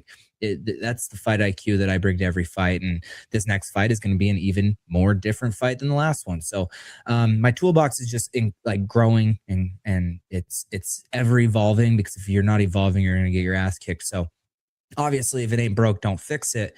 But at the end of the day, I'm a pro fighter. I'm a pro athlete. I'm going to do whatever I need to do to win. Is the feeling the same with Nico as it was with Tommy, or is there a bit more sense of danger in there? Or is that something that you need to assess in those first 30 seconds to a minute in the ring with him? Yeah, I think that he does give a little bit of danger, but I think that I just truly believe the result's going to be the same. At the end of the day, worst case scenario, maybe he lands a shot, he cuts me, I still outland him like I have everybody else. They give him a round. But outside of that, I believe I'm going to 50-45 him. I believe it's going to be worse than that because I'm going to put him down. And but my game plan isn't to go in there and knock people out. It's to break them and make them never want to fight me again. Like I want to go in there and impose my will and do what I need to do. So it really has nothing to ever do with the opponent. I've never given a shit what the opponent was going to do. As long as I'm doing what I need to do, everything will be okay. Brian Duran's name came up because it is South Florida. Is the fact that he dare speak your name again intriguing to you because you haven't broke him from wanting to enter that space with you again? It's very strange. I don't think he really wants to be in there with me, but I do think that he knows that even if he loses, he's going to get a big fat ticket payday. So I do think that from the casual fan perspective, it's like, oh, you didn't finish Brian Duran, blah, blah, blah, blah, blah. But I sat him down 3 times, broke his spirit. He did not want to be in there with me. He made excuses for months and months and months, but if he wants to fight, let's fight. But the money's I know what he's going to be kind of making in ticket commission. So it's like, there's absolutely zero way. Like there's no sold out Brian Duran fight unless there's me, because guess what? There's been fights with him after the fact and they don't sell as well. So he doesn't sell as well. So without me, he doesn't get those sales. So I'm going to need some extra money to entertain something with Brian Duran. Cause I don't put the time or effort into selling because it's going to sell out. It's sold out. Every event that I go to, it sells out. So it's not that I don't want to sell tickets. If I was in Montana, of course I'd fucking sell tickets, make my bag, but I'm in Florida. I don't got to do it. I don't want to knock them because they could beat me down easily. But when Brian's name and even Howard's name was coming up in the last year, when the promotion was trying to cultivate new opponents for you or generate some friction, to me, it was a little surprising. They have both guys fighting at 55, but then still making their target Kai at 45. Was that the same impression that you were getting, that if I'm giving anybody a chance on my belt, they need to be making my weight? Yeah, that's always been it. But at the end of the day, all these guys have fought at 155, and then shortly after they get a title fight against me at 145. That's why, Nico Gaffey doesn't scare me that much. Because listen, Brian Duran, as much as him and I beef, like he bull rushes and he swings heavy, and he's a heavy, big guy. Like he hits hard as fuck, and I ate all that shit. Nico Gaffey, he might be faster, but he's not.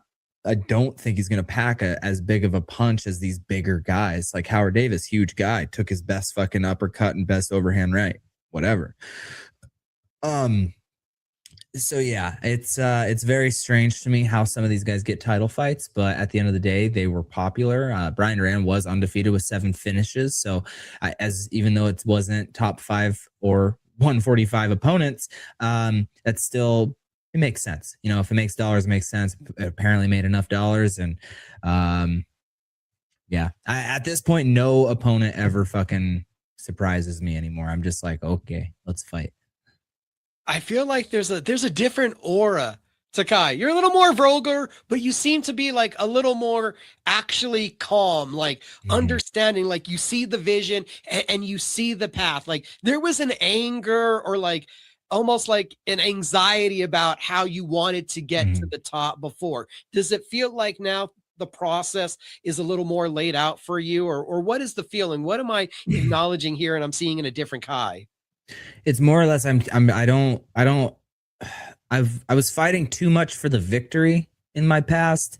Now I'm fighting for legacy and like how really good am I? Because I've already proved everybody wrong. I don't have to win again in the ring, but if I want to stay safe for one, and if I want to really show how good I am at this, I do need to win, and I need to win for myself. So it doesn't matter what I say. Like I'm going to talk shit, win, lose, or draw, just like in a video game. If I'm killing people, I'm talking shit. If somebody kills me, I'm talking shit. So people think, like, I do think people are like wanting me to fail eventually just so they can see how I react, and they're going to be sadly mistaken whenever I'm roasting myself and whatever, if that day ever comes, so I don't have to stress about it. I'm playing with house money. I've achieved my childhood dreams of becoming a world champion in something.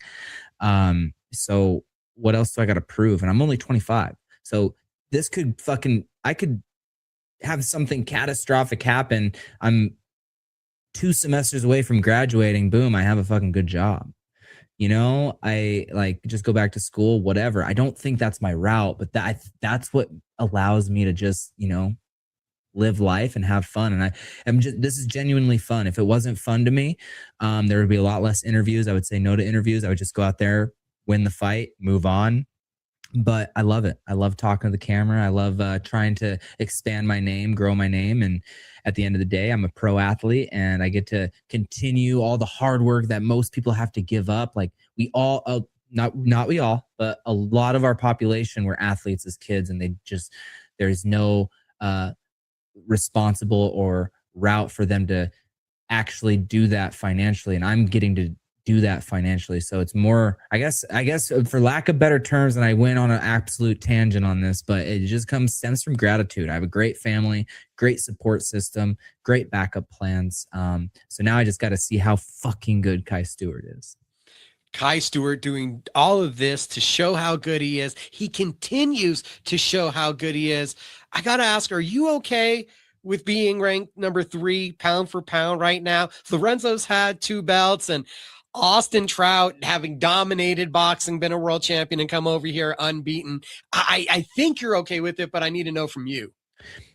Austin Trout is my dog at the end of the day, so I'm not going to rag on him a little bit. My only comment between me and Austin Trout is I just have more fights than him in this organization, and I do believe that strength of schedule kind of gives that to me. I know that he fought Diego Sanchez, but that guy was so washed, and it's like this and that. But he did beat Palomino twice, so all 3 of us have our own right. Lorenzo Hunt's absolutely sleeping people, but he does have 2 losses on his career. But he's since avenged, like his knockout streak and is fucking going since his last loss. So he beat the former pound for pound number 1 guy. So clearly Lorenzo's the guy. Lorenzo is bare knuckle until like he is getting older. So I'm just gonna, you got to let him enjoy it.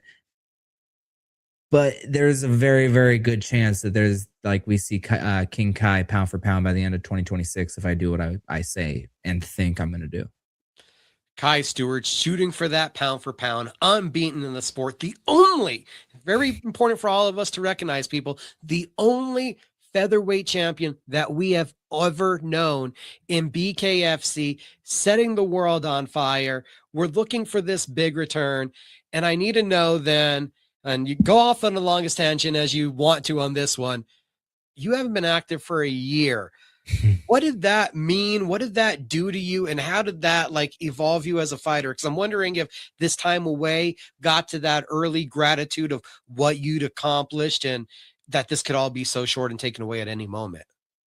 I do think that there was some of that. There was some fear that maybe, did I do something wrong? The fight game doesn't give a fuck about the fighters. I do think bare knuckle gives a fuck about their fighters. So that's not where I'm heading with this.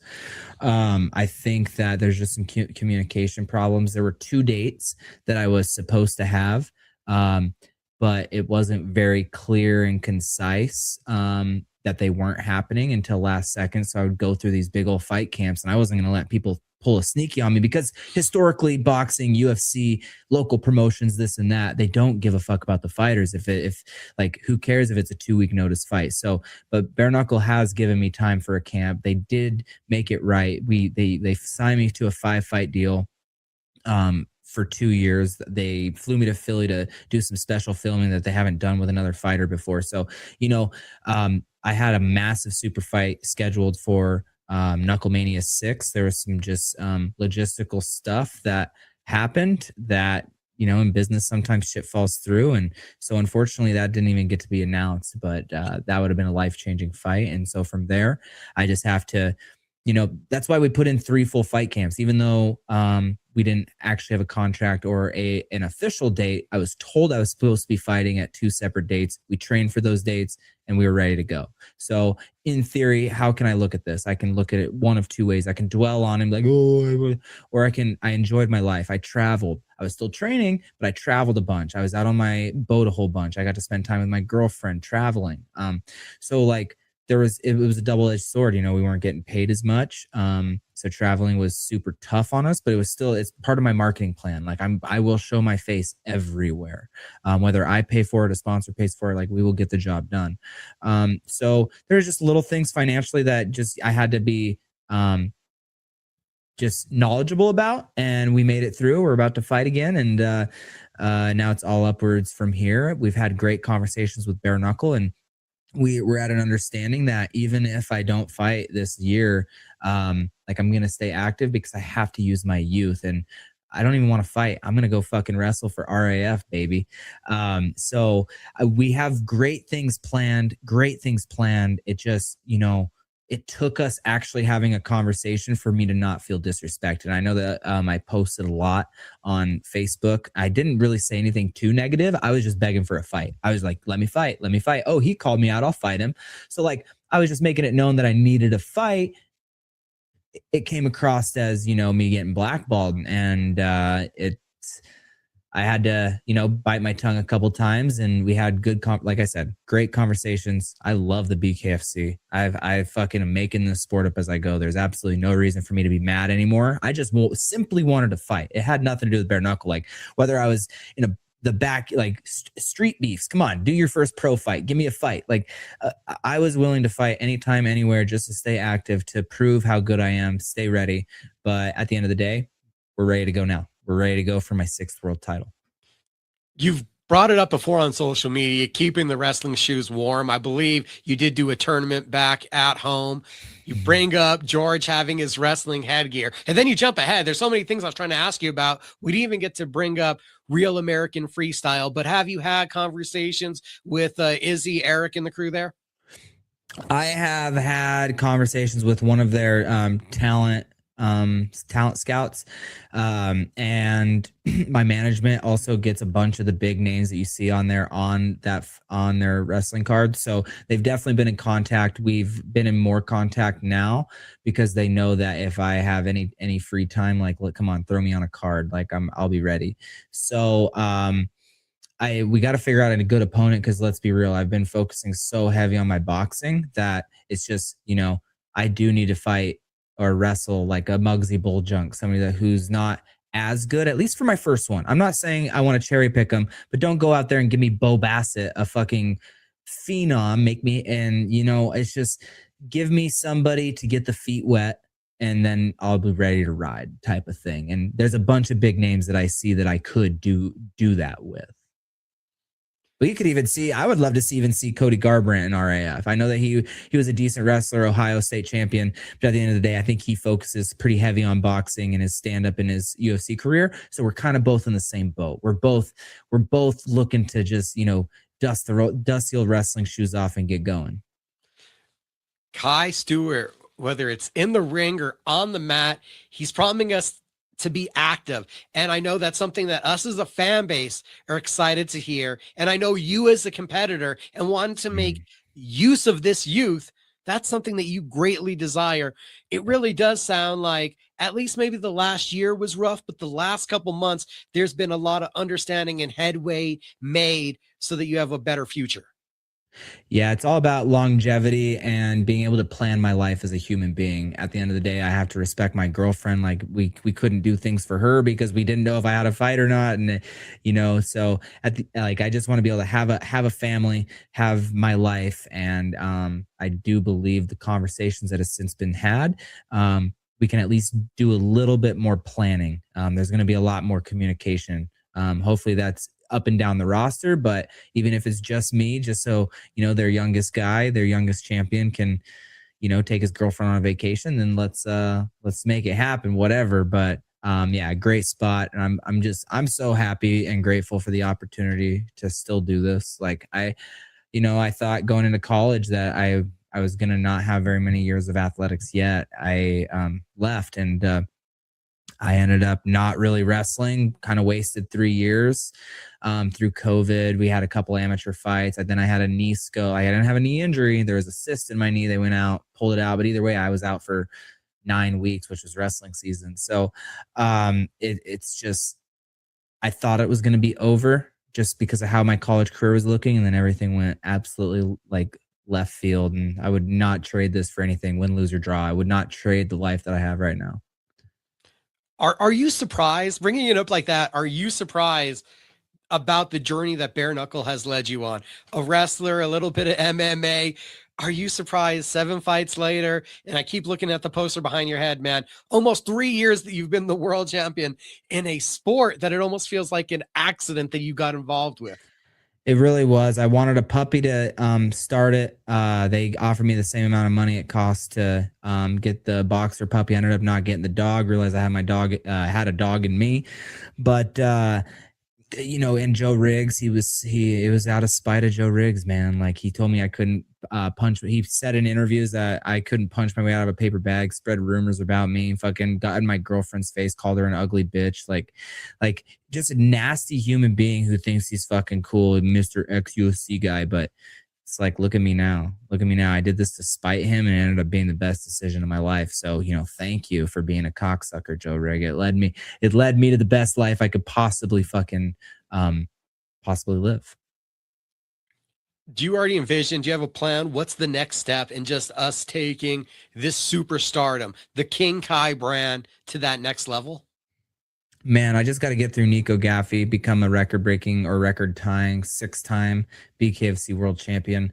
And then, David Feldman is a genius at the end of the day. He took Bare Knuckle and completely created a new sport, and it was his vision. So I know that they're going to have a plan for me.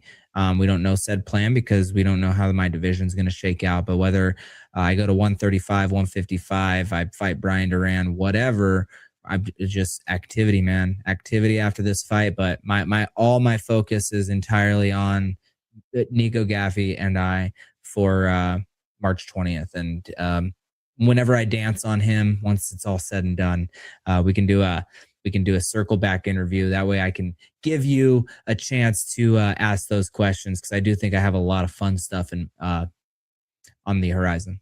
Well, one more thing just on the horizon, and maybe this will just be a seed. Have you asked them yet if they need another commentator for BKFC Fight Club? Because I think the grittier, the more dirtier surrounding, we got a Kai Stewart letting the F-bomb fly. I think that might be another way to get you some publicity and expose you to the fan base. I'm definitely, now that thank you for planting the seed. I'm going to talk about that, because the title sponsor that was announced for it is Kirgo, and they're my personal, actually, hold up. Oh, we got to get the sponsor some love. Which shirt is it? Kirgo. Yeah. Here we go. Got it. Yep. We can Kirgo.com, using code King Kai. You can sign up for all your gambling, sports betting needs. Anyway, they, very good guys. They're more friends than they are sponsors, and I do believe that if they're the title sponsor, maybe they have a little bit of sway. Now, Chris Lights Out Lytle and Sean Wheelock are the best in the business, and I absolutely love their commentary. But I think you're right. A different event, I think, requires a different face. Even if we had both of them and all three of us, and I sat through for just the top 3 fights, or the semifinals, finals, like something. I think that is on my future, because I'd love to talk. Like, I can talk all night, talk. Like, so, like, let's put it to use. King Kai, the brand, the superstar, everything is growing, the exposure, the fights, and it looks like you've got possibilities even in mind. He said going down in weight. He said going up in weight. So it seems like there's just, the world is your buffet right now. Yeah, I just think that there's a lot of shit going on with Ibarola. I think he was kind of corny saying that he doesn't need to ask permission. He wasn't under contract. He just did a glove boxing match the other night, and it's like, I sat around for 11 months and respected the title, because I'm a true world champion to this organization. And he acts like this big old company guy, saying that he's the saving grace of BKFC. Like, bitch, shut up. And I would love to go give Bare Knuckle Fighting Championship just more King Kai, because I'm the best definition of a world champion for their organization. So that would be like taking candy from a baby. The worst part would be the weight cut.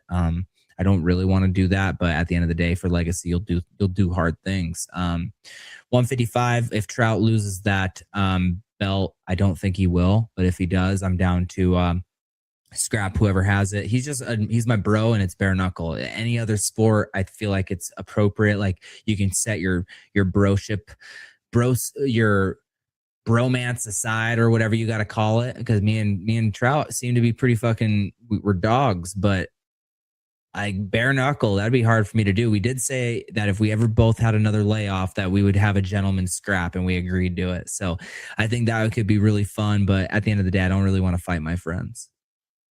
All right, we'll brew up some trouble. So you see Austin getting past Bonner. I'm a homer. He's like 4 hours away from me. I've known the guy forever. Yeah, Bonner, depends on what Bonner shows up. I think that Bonner had nerves whenever Feldman, I think both guys just were so timid fighting to not lose, and you can't do that as a world champion. You have to go take it, and I think that Austin Trout has that experience, and if the Ben Bonner that fought Tony Soto comes to play, I don't think he gets past Austin, no doubt Trout, but Ben Bonner has some cannons on his arm, so it's bare knuckle. It's a possibility. We have seen Austin Trout get dropped. That was up a weight class, so we got to give some credit where credit's due, but we'll see, man. I think Austin Trout gets that done, no issue. Returning to the scene of the crime, as we'll call it, Seminole Hard Rock. You guys in Hollywood, Florida, get ready. If you're not there, BKFC app, the best literally deal in all of combat sports the whole year for like $50. My favorite app on my phone with all the like 10 apps I have to watch different fights. This is my favorite one with the affordability, with the star power the company is growing. Kai Stewart is awesome, and I always appreciate you answering the messages and making time to give me a couple words.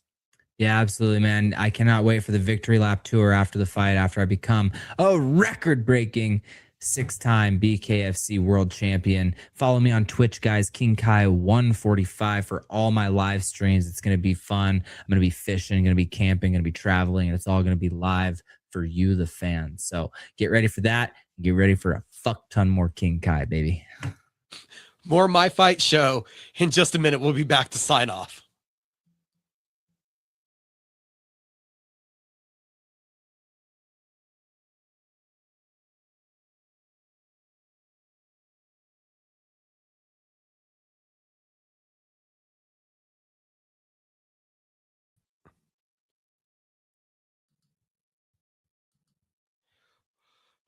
Deep breath, deep breath. Wow.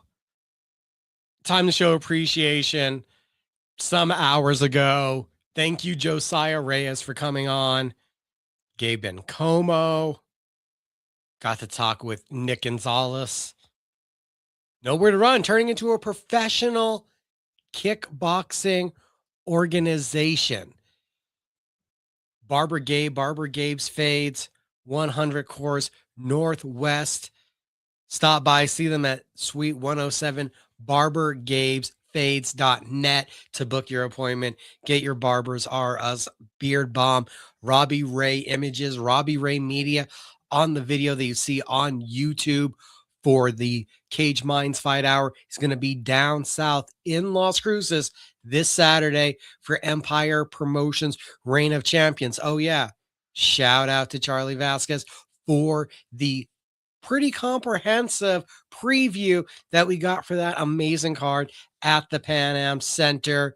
Think I'm getting through everybody. We had a ton of guests. If I forget anybody, I apologize. Of course, can't forget Cristian Cabral. The legacy continues to read. Legacy Boxing Promotions, Embassy Suites, April 4th. And our main event guest, the King, Kai Stewart, BKFC Featherweight Champion. The defense is next Friday, May 20th. The 21st, don't forget Fightworld 43, Revel Entertainment Center, APFC 22, March 22nd, Isleta Resort and Casino, CageMinds.com, MMA After Hours, Pro Wrestling After Hours up tomorrow, Cage Minds Fight Hour, ESPN Radio, Albuquerque 1017, The Team, and CageMinds.com, Cage Minds Combat Sports News. I appreciate every guest that we had on tonight. Truly, thank you guys for coming on, for sharing your evening with me, for indulging all of my questions. Thank you to every viewer. It means the world. Every like, every share, every view. It helps grow what we're doing here at Cage Minds. All the great sponsors.